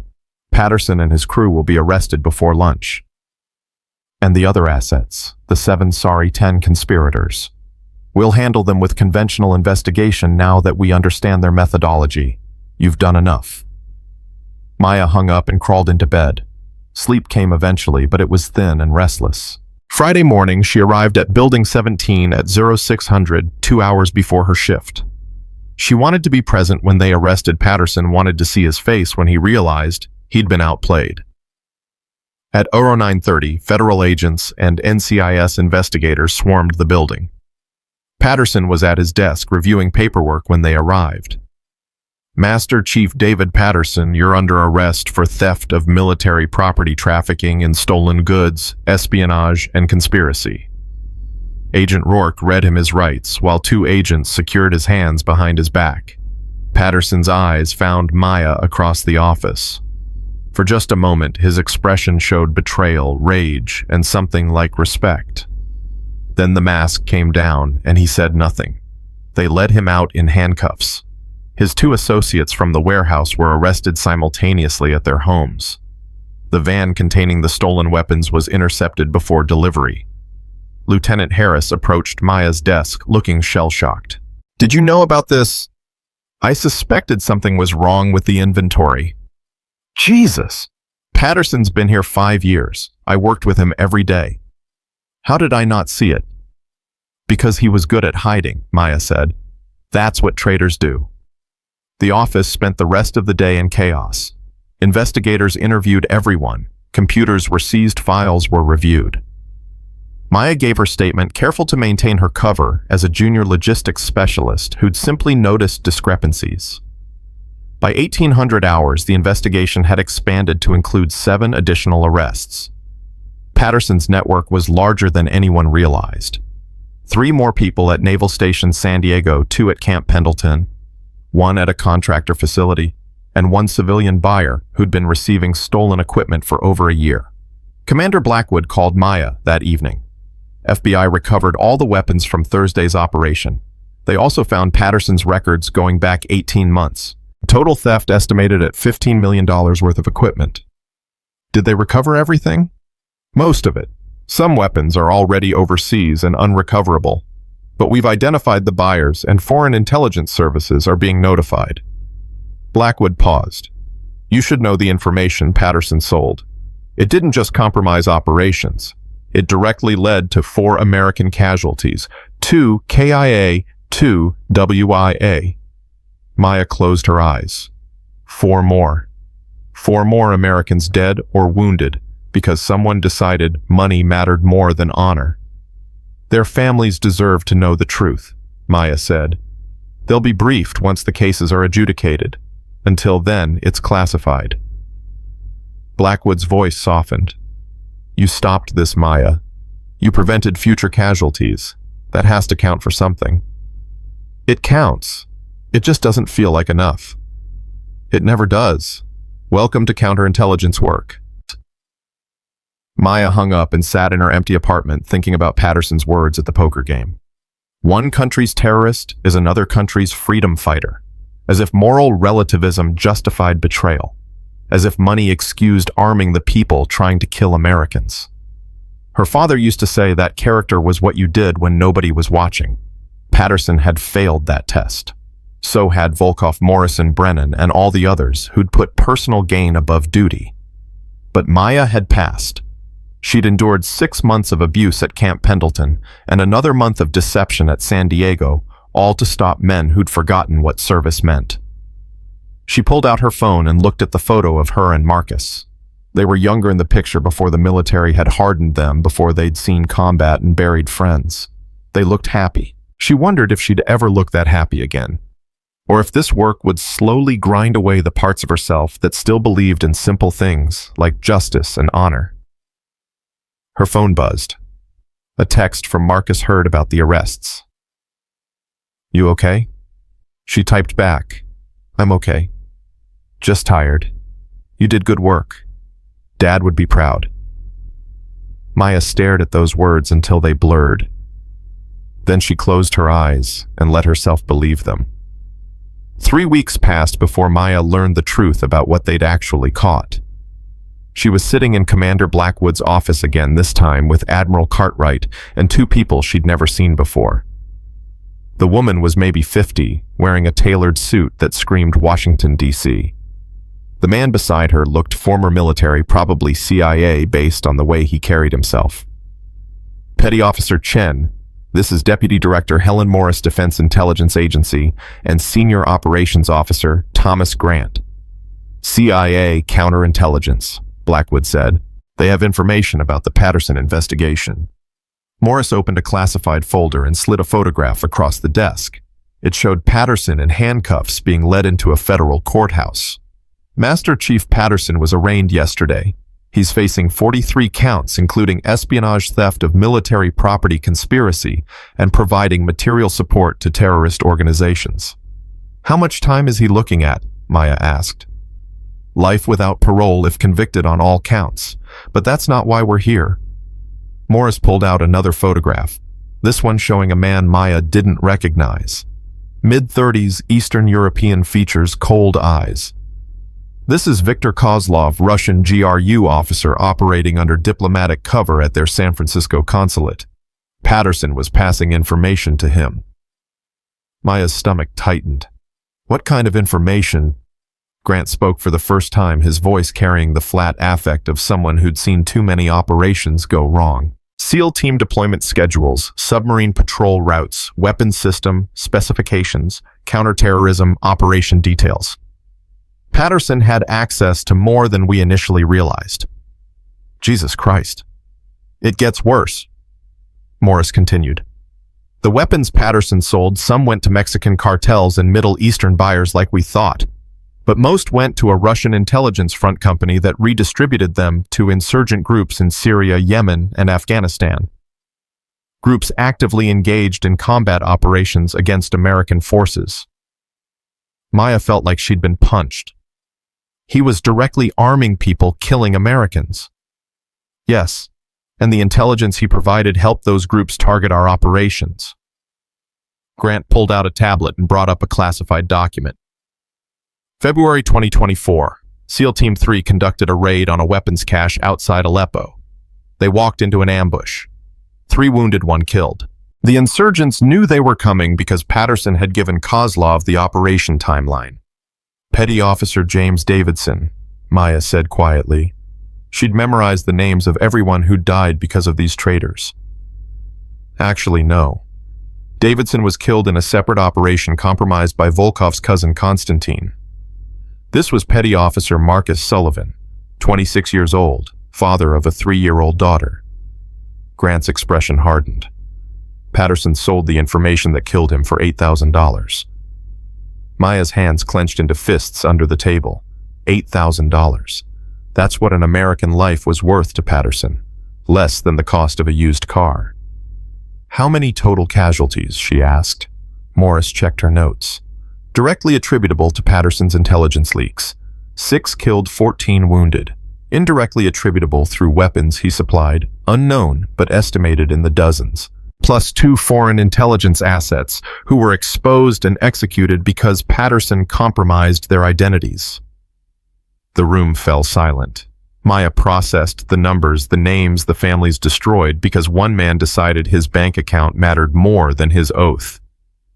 "Why are you telling me this?" she finally asked. Cartwright leaned forward. Because Patterson's network was bigger than San Diego and Camp Pendleton. Based on communications we recovered from Kozlov's encrypted devices, we've identified 11 more assets spread across 7 military installations and 3 contractor facilities.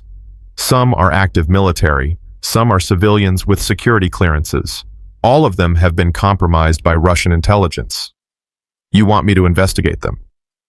We want you to dismantle the entire network, Morris corrected. Not just gather evidence. We want you embedded deep enough to identify everyone involved, map their communication methods, and provide intelligence we can use to neutralize Russian operations across the Pacific Fleet. Maya looked at Blackwood. That's not a 3-month operation. That's years. 18 months, we estimate, Grant said, with periodic breaks for debriefing and psychological evaluation. You'd rotate through different installations under various cover identities, each time getting closer to the core leadership. And if I'm compromised, if they figure out who I really am, then you'll likely be killed, Grant said bluntly. Russian intelligence doesn't play games with assets who flip. They eliminate threats permanently. We can provide security protocols, emergency extraction procedures, and backup surveillance. But there's no guarantee of safety. Maya sat back in her chair. 18 months of being someone else. 18 months of living a lie, earning the trust of traitors documenting their crimes while pretending to be one of them. The Camp Pendleton operation had nearly broken her in 6 months. This would be 3 times longer. What about my SEAL career? She asked. If I do this, I'm basically giving up active duty operations. Not giving up, Cartwright said carefully. Postponing. When this operation concludes, you'll return to Team 6 with a promotion and commendations that reflect the critical nature of your work. The intelligence community will owe you a debt that translates into significant career opportunities. I didn't join the Navy for career opportunities. I joined to serve. And this is service, Morris insisted. Every asset you identify, every Russian operation you compromise, every piece of intelligence you gather, it saves American lives. That's the mission. Maya thought about her father. He died in combat rifle in hand, facing the enemy directly. Honest warfare, if such a thing existed. What they were asking her to do was different. Shadows and deception, lies and betrayal. Necessary work, but not the kind that earned medals or recognition. The kind that ate away at your soul piece by piece. I need to talk to my brother, she said. Cartwright nodded. You have 48 hours to decide. If you accept, training begins Monday. If you decline, no judgment. You've already done more than anyone had the right to ask. Maya left the meeting and drove straight to Naval Special Warfare Command where Marcus worked. She found him in his office reviewing mission plans, looking exhausted. Maya, what are you doing here? He stood immediately. Is everything okay? Can we talk somewhere private? His expression shifted to concern. Of course. Let's walk. They left the building and headed toward the beach. The Pacific Ocean stretched before them, endless and gray. Maya told him everything, Patterson, the weapons, the casualties, and now the new mission they wanted her to undertake. Marcus listened without interrupting until she finished. Then he stopped walking and turned to face her. 18 months undercover. That's what they're asking. Yes. And you're considering it. I don't know. Part of me wants to say yes because the mission matters. Part of me wants to run as far away as possible and never look back. Marcus stared at the ocean. When Dad died, I was furious. Not at the enemy who killed him, but at the institution that sent him into danger knowing he might not come back. I blamed the Navy, blamed his commanders, blamed everyone except the only person who deserved blame, the insurgent who pulled the trigger. Where are you going with this?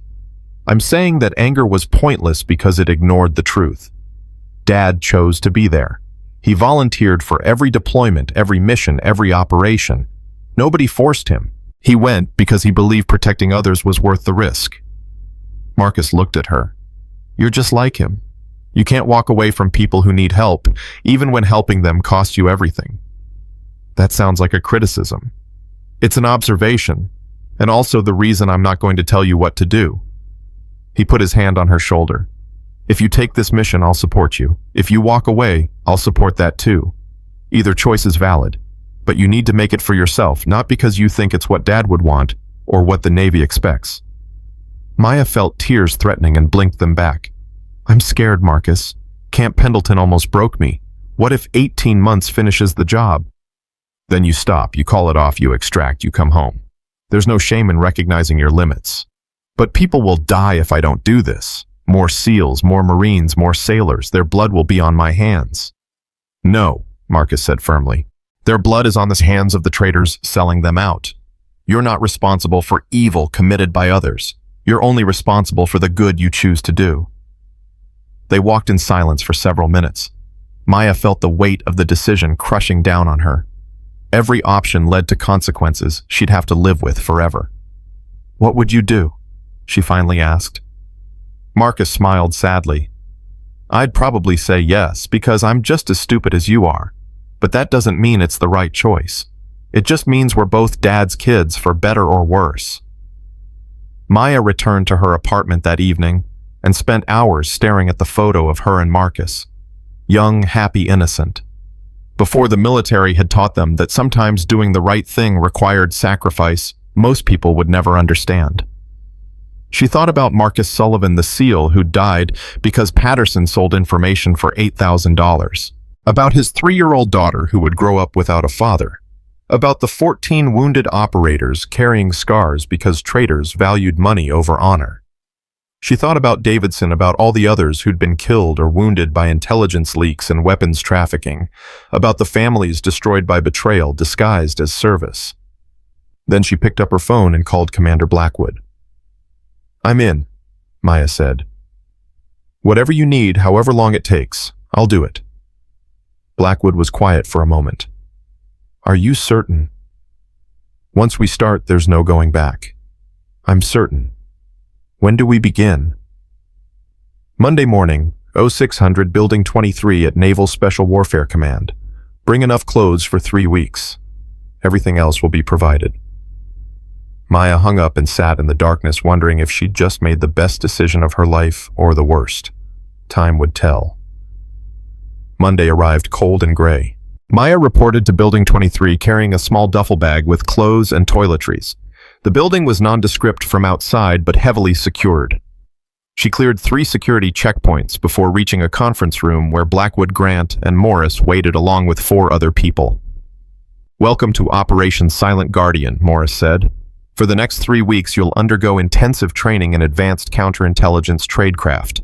When you complete this training, you'll be one of the most dangerous operators in the American intelligence community. The training was brutal.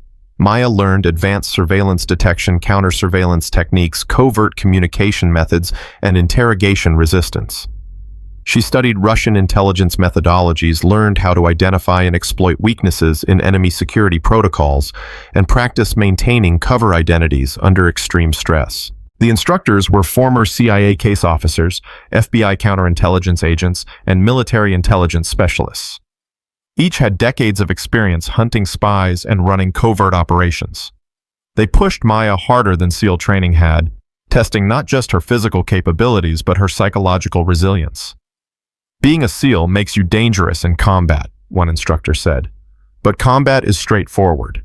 Kill the enemy before they kill you. Intelligence work is different. You befriend the enemy, earn their trust, learn their secrets, and then destroy them. That requires a different kind of strength. By the end of week 1, Maya could detect surveillance in any environment, communicate covertly using dead drops and brush passes, and maintain a cover identity, even under hostile interrogation. By the end of week 2, she could profile potential assets, identify security vulnerabilities, and execute covert entries into secure facilities without leaving traces. Week 3 focused on the specific mission ahead. Grant provided detailed briefings on each of the 11 identified assets, their positions, their access to classified information, and their suspected contacts with Russian intelligence. Your first target is Lieutenant Commander Robert Chen, Logistics Coordination at Naval Station Pearl Harbor, Grant explained. He's been passing submarine deployment schedules to a Russian intelligence officer operating under commercial cover. We need you in position within 2 weeks. Maya studied Chen's file. No relation to her or Marcus, despite sharing the same surname. He was 42, divorced, deep in debt from gambling addiction. Classic recruitment profile for foreign intelligence, someone with access vulnerability and financial motivation. What's my cover? Maya asked. You're being transferred to Pearl Harbor as a logistics specialist with expertise in submarine support operations. Your official reason is that you requested transfer to Hawaii after the traumatic experiences at Camp Pendleton and San Diego. Unofficially, you're positioning yourself to get close to Chen. Timeline: Chen's next scheduled intelligence transfer is in 6 weeks. We want you embedded and trusted before then so you can document the exchange and identify his Russian handler. The training concluded with a graduation ceremony that consisted of Morris handing Maya a plain manila folder. This contains your new identity, your assignment orders, and your emergency contact protocols. Memorize everything and destroy the physical documents. From this moment forward, your petty officer, second class, Maya Chen, logistics specialist, recently transferred from Naval Station San Diego. Yes, ma'am. One more thing. Morris pulled out a small pin gold with black enamel. Maya recognized it immediately, the intelligence community's version of a SEAL trident. You won't be able to wear this or display it. Nobody will know what you've accomplished until this operation concludes. But when it's over, this will be waiting for you along with commendations that reflect your service. Maya took the pin and felt its weight, lighter than her SEAL trident but somehow heavier with implication. Thank you. She flew to Hawaii the next day. Pearl Harbor sprawled beneath her as the plane descended the naval base, looking pristine and peaceful from altitude. Down there somewhere was Lieutenant Commander Chen selling out submarine crews for gambling debts. Down there was a Russian intelligence officer collecting secrets that could get Americans killed. And now Maya was joining them, pretending to be someone she wasn't, all to gather evidence that would eventually destroy them. She landed cleared security and reported to her new assignment. The logistics office at Pearl Harbor was bigger than San Diego, more personnel, more activity. Chen worked 3 desks away from where Maya was assigned. She could see him clearly. Middle-aged, tired-looking, the kind of person you'd never suspect of espionage. That's what made him dangerous.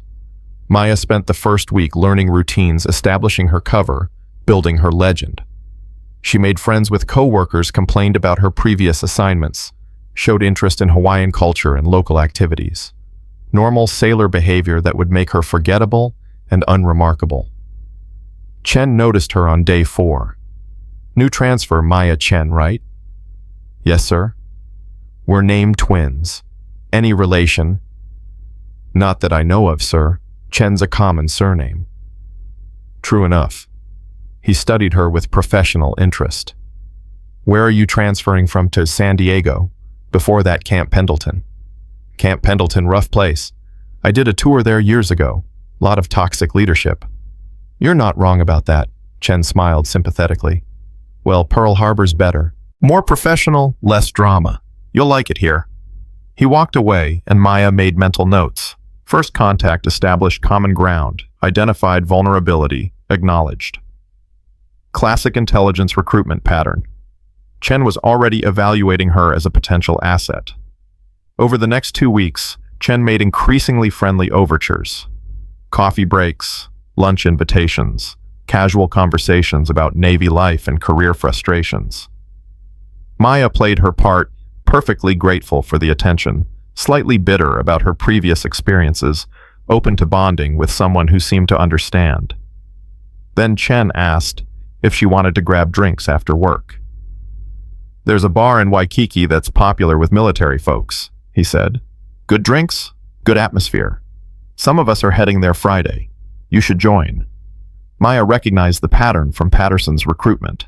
Establish friendship, introduce to network, gradually normalize illegal activity. Sounds good. I could use a night out. Friday, they met at a bar called The Anchor. Chen was there with 3 other people Maya didn't recognize. They drank, talked, laughed. Everything seemed normal until Chen pulled Maya aside. "Can I talk to you about something sensitive?" he asked. "Of course. I know you had problems at your previous assignments. Harassment, toxic leadership, all that. Ever make you question whether the Navy values people like us?" Here it came. The recruitment pitch disguised as empathy. "Sometimes. Why?" "Because I've found ways to make the system work better for me. Ways to ensure my service is properly compensated beyond the standard paycheck." Chen's voice was casual testing. "You interested in hearing more?" Maya pretended to consider. "Depends what you're talking about. Let's just say there are people who pay well for information that the Navy considers classified but isn't really hurting anyone. Submarine schedules, deployment timelines, that kind of thing. No weapons, no combat operations, just logistics information that corporations and research institutions find valuable." "Research institutions? That's what you're calling them." Chen smiled slightly. "Does it matter what I call them if the money spends the same?" Maya felt disgust but kept her expression neutral. "How much money are we talking about?" $15,000 per package of information, 4 packages a year. That's $60,000 tax-free. Think about what that could do for you. More than Patterson had offered. The Russians were paying better for submarine information than they had for weapons. Made sense. Submarine locations were force multiplier intelligence that could compromise America's nuclear deterrent. "And if I get caught?" Maya asked. "You won't. I've been doing this for 2 years without incident. The system is designed to catch external threats, not internal ones. As long as you're careful and follow protocols, there's no risk." Maya let silence stretch between them. "I need time to think about it." "Fair enough. But opportunities like this don't wait forever. Let me know by Monday." She left the bar and immediately contacted Blackwood via encrypted phone. Chen made his offer. $15,000 per package, 4 times a year, submarine deployment schedules and timelines. "That's consistent with what we suspected," Blackwood confirmed. "Did he identify his handler?" "Not specifically. Called them research institutions. Plural, which suggests multiple buyers or a front company." "Probably a front company. Russian intelligence uses commercial covers extensively. Accept his offer, get close enough to identify the handler, and document the exchange." Maya spent the weekend wrestling with her decision. Accepting meant actively betraying submarine crews whose lives depended on operational security. Yes, it was undercover work. Yes, she'd be gathering evidence. But she'd still be providing information to Russian intelligence, even if that information would be controlled and sanitized by the FBI. Monday morning, she found Chen in the office. "I'm in. When do we start?" Chen's expression showed satisfaction and something like relief. He needed fresh recruits to maintain his network, and Maya represented an opportunity. "Good choice. First transfer is Wednesday night. I'll send you details Tuesday." The next 48 hours crawled by. Maya maintained her routine while the FBI positioned surveillance teams and prepared to track the information transfer. Grant flew in from D.C. to personally oversee the operation.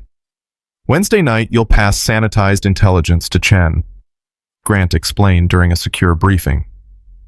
"It'll look authentic, but won't compromise actual operations. Chen will verify it's legitimate and then pass it to his handler. We'll follow the intelligence from you to Chen to the handler, mapping the entire network." "What if the handler detects the sanitization?" Maya asked. "Then Chen gets arrested immediately, and we lose our chance to identify the broader network. But Russian intelligence is good, not perfect. The sanitized information has been prepared by the best analysts in the business. It'll pass inspection." Wednesday arrived gray and humid. Maya reported for her shift carrying a thumb drive loaded with submarine deployment data. The information looked authentic, correct format, proper classification markings, recent dates. but critical details had been altered just enough to be useless for actual targeting while maintaining surface credibility.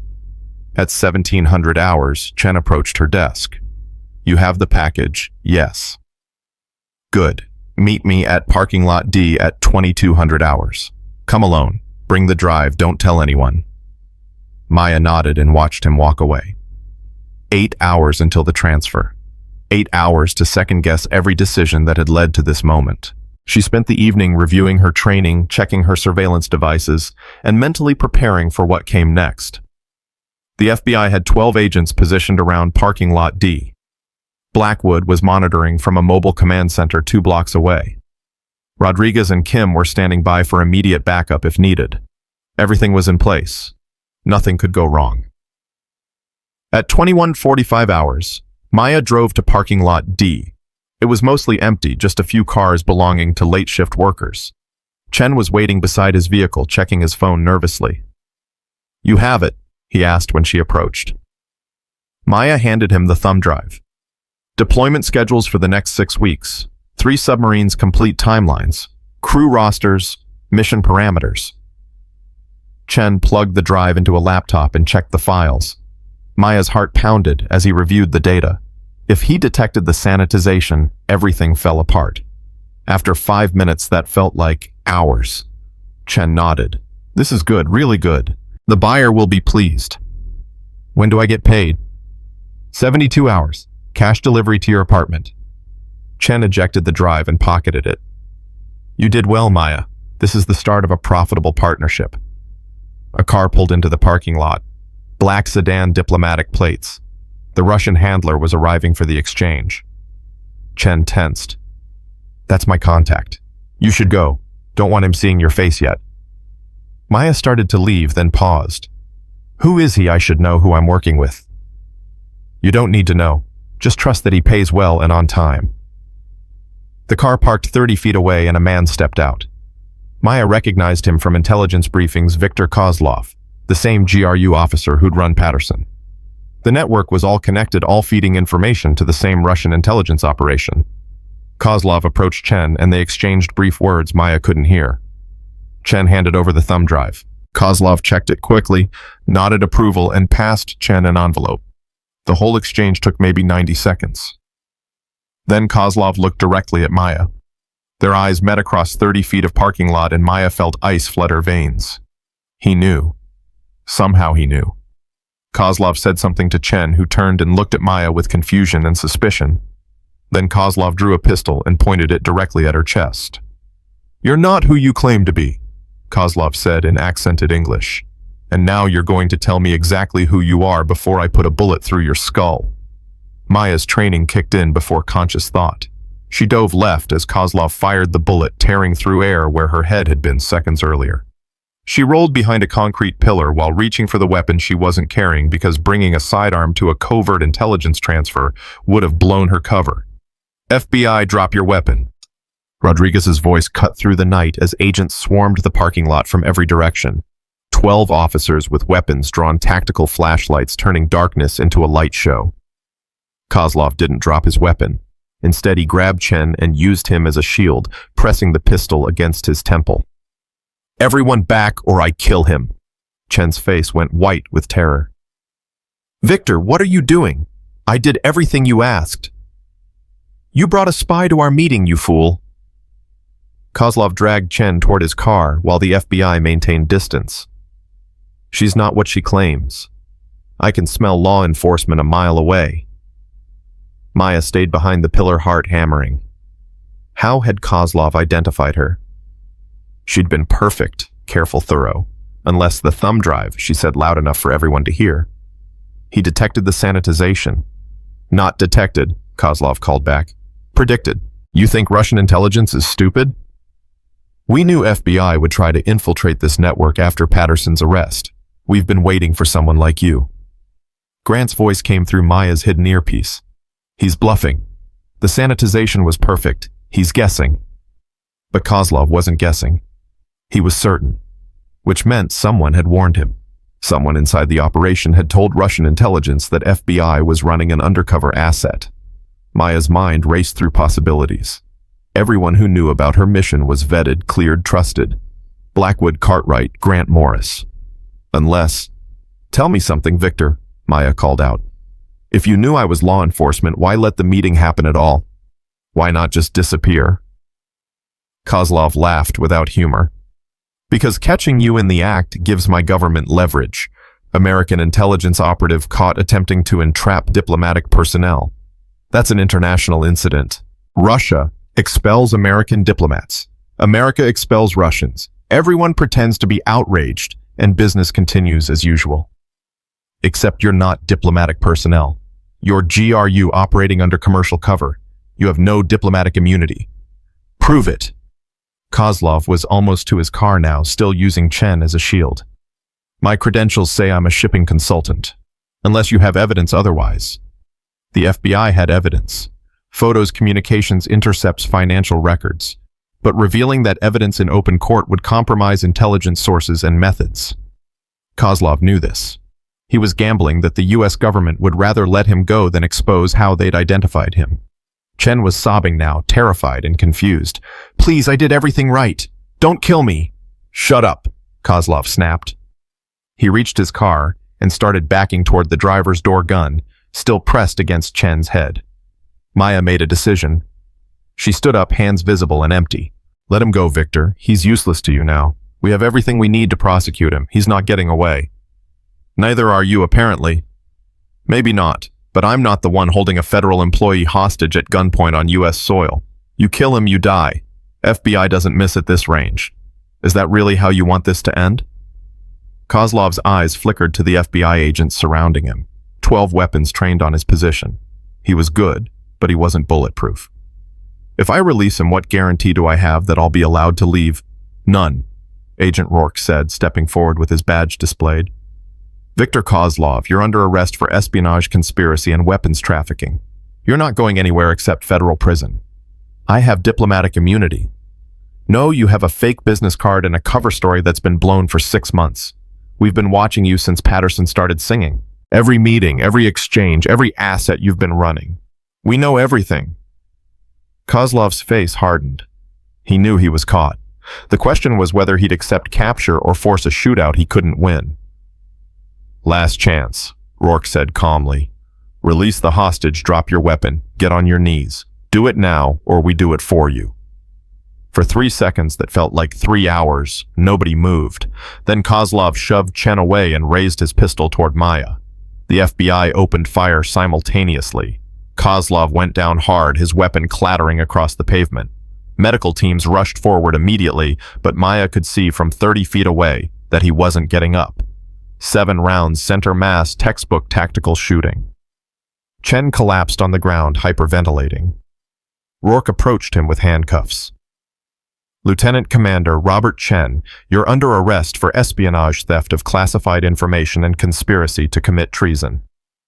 I didn't know, Chen gasped. I didn't know he was Russian intelligence. I thought they were just corporate buyers. You knew exactly what you were doing, Rourke said coldly. You sold submarine deployment schedules for money. The fact that you didn't care who bought them makes it worse, not better. They led Chen away in handcuffs, while paramedics confirmed Kozlov was dead. Maya stood in the parking lot, adrenaline draining from her system, leaving behind exhaustion and questions. Blackwood approached from the command vehicle. You okay? He knew. Somehow he knew I wasn't legitimate. We'll investigate how. Right now you're safe and the operation is concluded. That's what matters. But it wasn't concluded. Kozlov had said someone warned him. Someone inside the operation had compromised her identity.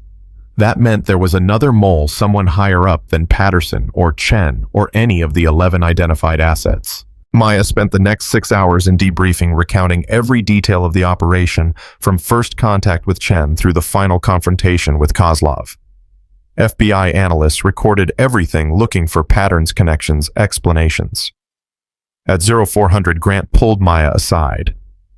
We found something in Kozlov's phone. Encrypted message received 3 days ago warning that FBI was running an undercover operative named Maya Chen. The message came from inside Naval Special Warfare Command. Maya's blood ran cold. That's impossible. Everyone involved was vetted. Clearly not well enough. Grant pulled up a photograph on his tablet. The sender's phone number traced back to a secure government line assigned to someone in Admiral Cartwright's office. Cartwright. Maya couldn't believe it. He's the one who recruited me for this operation. He approved everything. Not Cartwright. Someone with access to his office and communication systems. Grant swiped to another image showing communication logs. The messages were sent during times when Cartwright was confirmed to be in meetings or off base. Someone was using his access to communicate with Kozlov.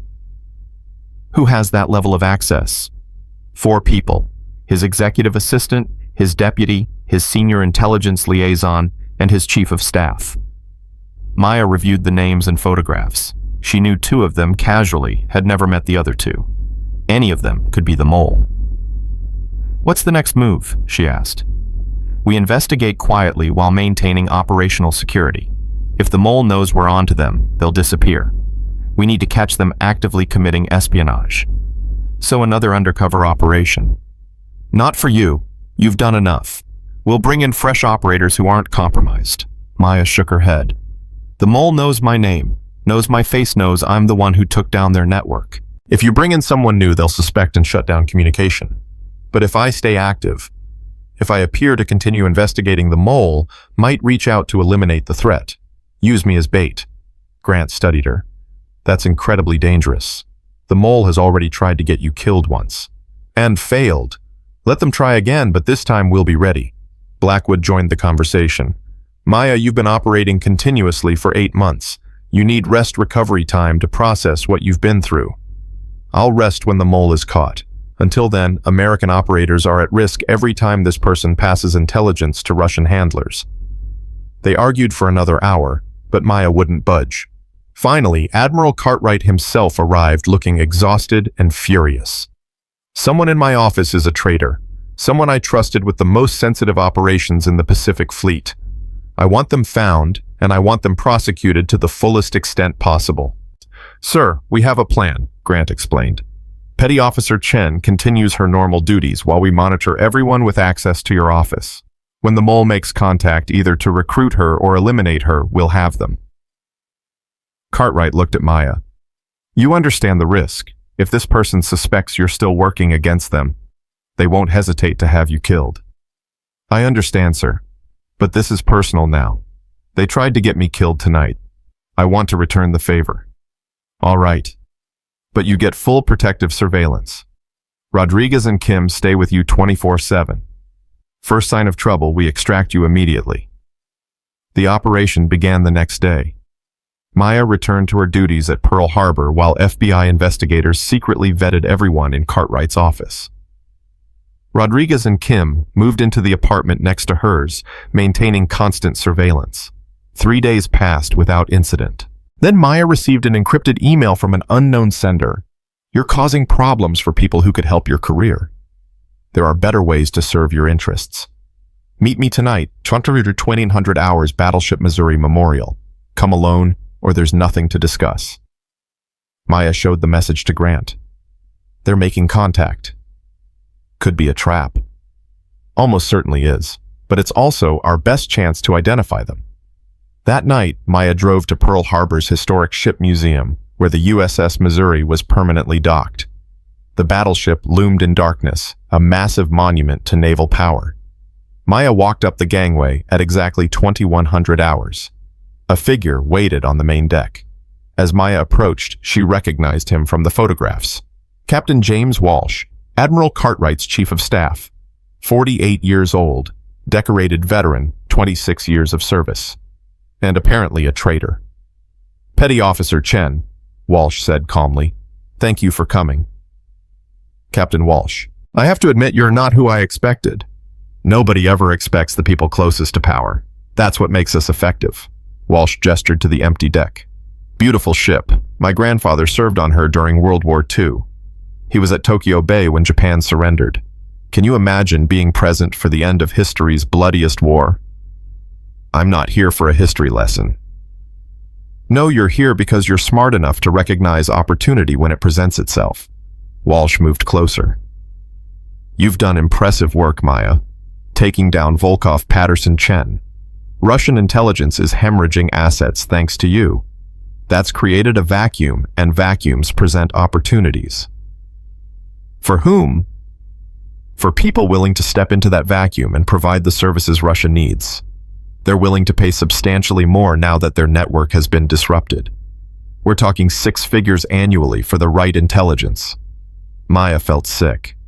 You're trying to recruit me. I'm offering you a chance to profit from your talents instead of being discarded by an institution that doesn't value you. Do you know what happens to undercover operators like you?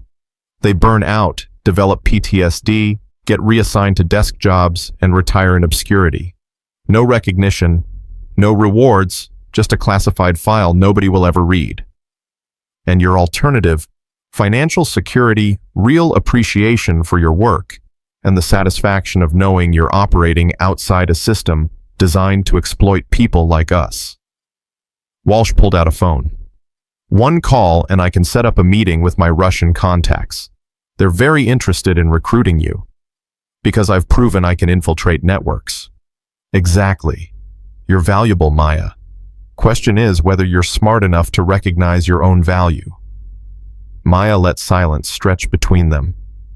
Behind her, hidden in the shadows, Rodriguez and Kim were recording everything. FBI agents surrounded the ship, ready to move on her signal. But she needed Walsh to explicitly admit his treason. How long have you been working for Russian intelligence? She asked. Walsh smiled. 7 years, since I was assigned to Cartwright's office and realized how much sensitive information flowed across my desk. The Russians approached me, made an offer I couldn't refuse, and I've been supplementing my Navy salary ever since. How much have they paid you? $2 million total. Money that's sitting in offshore accounts waiting for my retirement. Money that will ensure I never have to worry about how to pay for my grandchildren's college or whether I can afford health care in my old age. Money you earned by getting American service members killed. Walsh's expression hardened. People die in war. That's not my responsibility. I provide information. What they do with it is their concern. You provided information that compromised SEAL team operations. At least 10 Americans are dead because of intelligence you sold. Prove it. I don't have to prove it. You just confessed.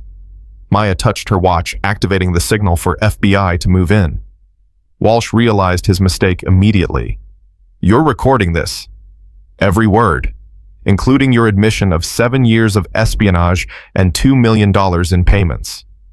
Walsh reached for his sidearm, but FBI agents swarmed the deck before he could draw it. Rourke appeared from the shadows with a dozen officers behind him. Captain James Walsh, you're under arrest for espionage, treason, conspiracy, and about 40 other charges that will ensure you die in federal prison. Rourke secured Walsh's hands behind his back. And that $2 million, it's being seized as proceeds of criminal activity. You'll be lucky if you can afford a public defender by the time we're done with you. Walsh looked at Maya with pure hatred. You destroyed everything. My retirement, my family's future, everything I built. No, Maya said quietly. You destroyed it the moment you decided money mattered more than honor. I just made sure you faced consequences. They led Walsh away in handcuffs while Maya stood on the deck of the Missouri, thinking about her grandfather who'd served on this ship and her father who'd died believing in what the uniform represented. They'd never known that betrayal could wear the same uniform, hold the same rank stand in the same formations. But they would have understood why stopping that betrayal mattered. Why some missions required sacrifice that nobody would ever recognize publicly. Why Maya had spent 8 months of her life pretending to be someone else, enduring abuse and risking death, all to identify the enemies hiding among allies. The debriefing lasted 3 days. Walsh's arrest triggered a cascade of additional investigations. His offshore accounts revealed payments to 4 other military personnel who'd been selling intelligence. His communications identified 2 more Russian handlers operating in the United States. The entire network collapsed within a week. Admiral Cartwright called Maya to his office one final time. It's over. Walsh is in federal custody, his network is dismantled, and Russian intelligence operations in the Pacific Fleet have been set back years. That's because of you. Thank you, sir. I also owe you an apology. Someone I trusted, someone I worked with daily, was betraying us. I should have seen it, should have caught it sooner. He was careful, sir. 7 years without detection means he was very good at hiding. Maybe. But I'm still responsible for everyone in my office. His treason reflects on my leadership. Maya understood that burden. Command meant accepting responsibility for everything that happened under your watch, even betrayals you couldn't have prevented. What happens to me now? She asked. You're being promoted to Petty Officer First Class effective immediately. After mandatory recovery time, you'll return to SEAL Team 6 with a full briefing to your command about the classified work you've completed. The intelligence community will ensure your service is properly recognized, even if that recognition has to remain secret. And the families of the service members who died because of Walsh and the others, do they get to know the truth? Cartwright's expression grew heavy. Some will be briefed once prosecutions are complete. Others will never know because the operations that were compromised remain classified. They'll go to their graves believing their loved ones died in combat, not knowing they were betrayed by someone wearing the same uniform. That's not right. No, it's not. But it's the world we live in. Sometimes the truth stays buried to protect sources' methods and ongoing operations. It's not fair, but it's necessary. Maya left his office carrying her promotion certificate and a classified letter of commendation she'd never be able to show anyone outside the intelligence community. She drove to her apartment where Rodriguez and Kim were packing up their surveillance equipment. Guess this is it, Rodriguez said. Operation's over, we're being reassigned tomorrow. Where are you headed? Maya asked. Can't say. Classified. Rodriguez smiled. But I wanted you to know what you did these past 8 months. It mattered. You saved lives. You stopped traitors. That's real heroism, even if nobody outside this room will ever know about it. Thanks. That means something. Kim handed her a business card with just a phone number printed on it. That's my personal line. You ever need anything, backup support, someone to talk to who understands what you've been through, you call. Day or night, no questions asked. Same goes for me, Rodriguez added. We're family now, the kind of family that gets forged in fire. They left, and Maya was alone again in her apartment. She looked around at the temporary life she'd built here, furniture that came with the place clothes she'd worn to maintain cover books she'd pretended to read. None of it was real. It was all costume and prop for a performance that had nearly cost her everything. She packed her few real belongings, the photo of her and Marcus, her father's SEAL trident that she'd carried since his death, the intelligence community pin Morris had given her. These were the anchors to who she actually was beneath all the false identities and cover stories. Her phone rang. Marcus. Hey, she answered. Hey, yourself. Heard the operation concluded successfully. Congratulations. How did you hear it's all classified? I'm a SEAL commander with top secret clearance. I hear things. Marcus paused. Are you okay? Really okay? Maya thought about that question. Was she okay? She'd spent 8 months being someone else, earning trust. She immediately betrayed, documenting crimes while pretending to commit them. She'd been threatened, shot at, nearly killed by a Russian intelligence officer. She'd helped send a dozen people to federal prison, some of whom she'd genuinely liked before learning they were traitors. I don't know, she admitted. I'm alive. The mission's complete. The bad guys are in custody. But I don't feel okay. I feel empty. That's normal. You've been operating in survival mode for months. Now that the adrenaline's gone, you're processing everything you couldn't process while it was happening. Does it get better? Eventually. With time therapy and people who understand what you went through. You're not alone in this, Maya. There are resources, support systems, people who've been where you are. I know. I keep thinking about the families. The people who died because of Walsh and Patterson and all the others. Their families deserve to know the truth, but most of them never will. That doesn't feel like justice. It's not justice, Marcus agreed. It's operational security. And sometimes operational security requires injustice. That's the cost of this work. The question is whether you can live with that cost. Maya looked at her father's SEAL trident. He'd died in combat, but at least his death was honest enemy fire in a war zone, clear lines between friend and foe. The people Maya had been hunting died differently, killed by betrayal by someone they trusted, by Americans who'd sold their loyalty for money. I can live with it, she said finally, because stopping future betrayals matters more than my comfort with the methods required to stop them. That's the right answer. Doesn't make it easier, but it's right. They talked for a few more minutes before hanging up. Maya finished packing and booked a flight back to San Diego. Back to Team 6. Back to her real identity. Back to being petty officer. First class Maya Chen instead of whoever she'd been pretending to be for the past 8 months. 2 weeks later, she sat in a secure briefing room at Naval Special Warfare Command with her Team 6 commander and a representative from the Director of National Intelligence. They reviewed her classified work, acknowledged her contributions, and officially welcomed her back to active duty. Your undercover work prevented significant damage to national security, the DNI representative said. Because of your sacrifice and professionalism, dozens of operations remain secure, and hundreds of service members are alive, who might otherwise have been killed. That's the legacy of your service, even if it has to remain secret. Maya received her promotion certificate, her classified commendations, and a 3-month mandatory recovery period before returning to full operational status. She spent those months in therapy working through the psychological impact of prolonged undercover operations.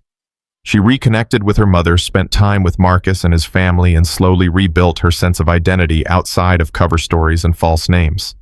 6 months after Walsh's arrest, she received notification that his trial had concluded. Guilty on all charges, sentenced to life in federal prison without possibility of parole.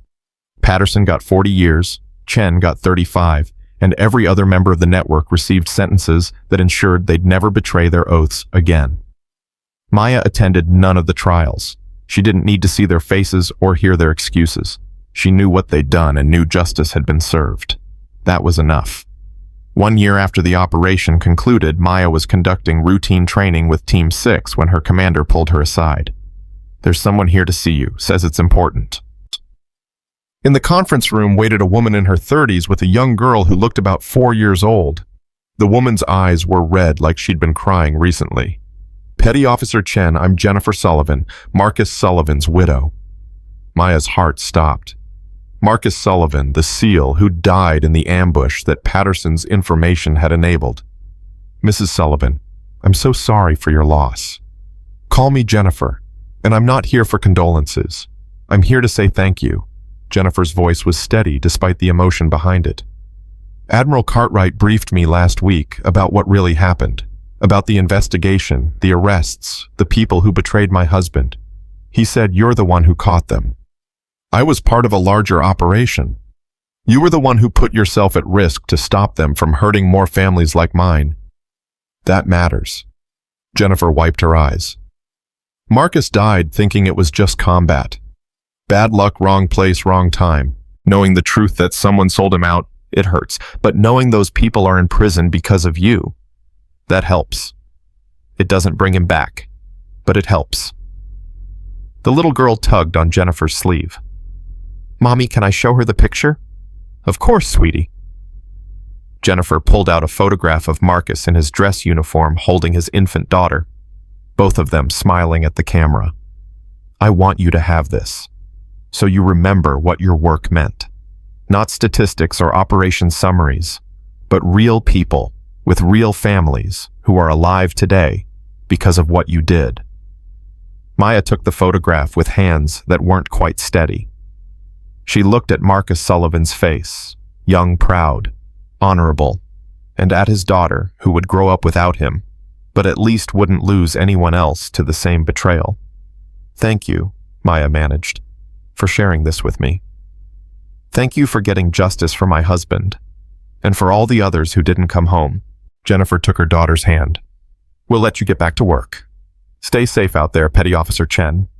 They left and Maya stood alone with the photograph, thinking about sacrifice and service, and the cost of protecting others. She thought about her father, about Davidson, about Marcus Sullivan, and all the others who'd died because traitors valued money over honor.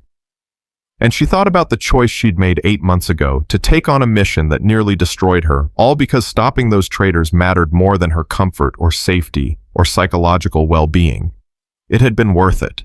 The nightmares, the stress, the months of pretending to be someone else, all of it had been worth it to stop the bleeding, to protect the people who still served, to ensure that families like Jennifer Sullivan's didn't suffer more losses. Maya returned to her team and continued her training. She'd been broken down by her undercover work, but she'd rebuilt herself stronger, more resilient, more committed to the mission.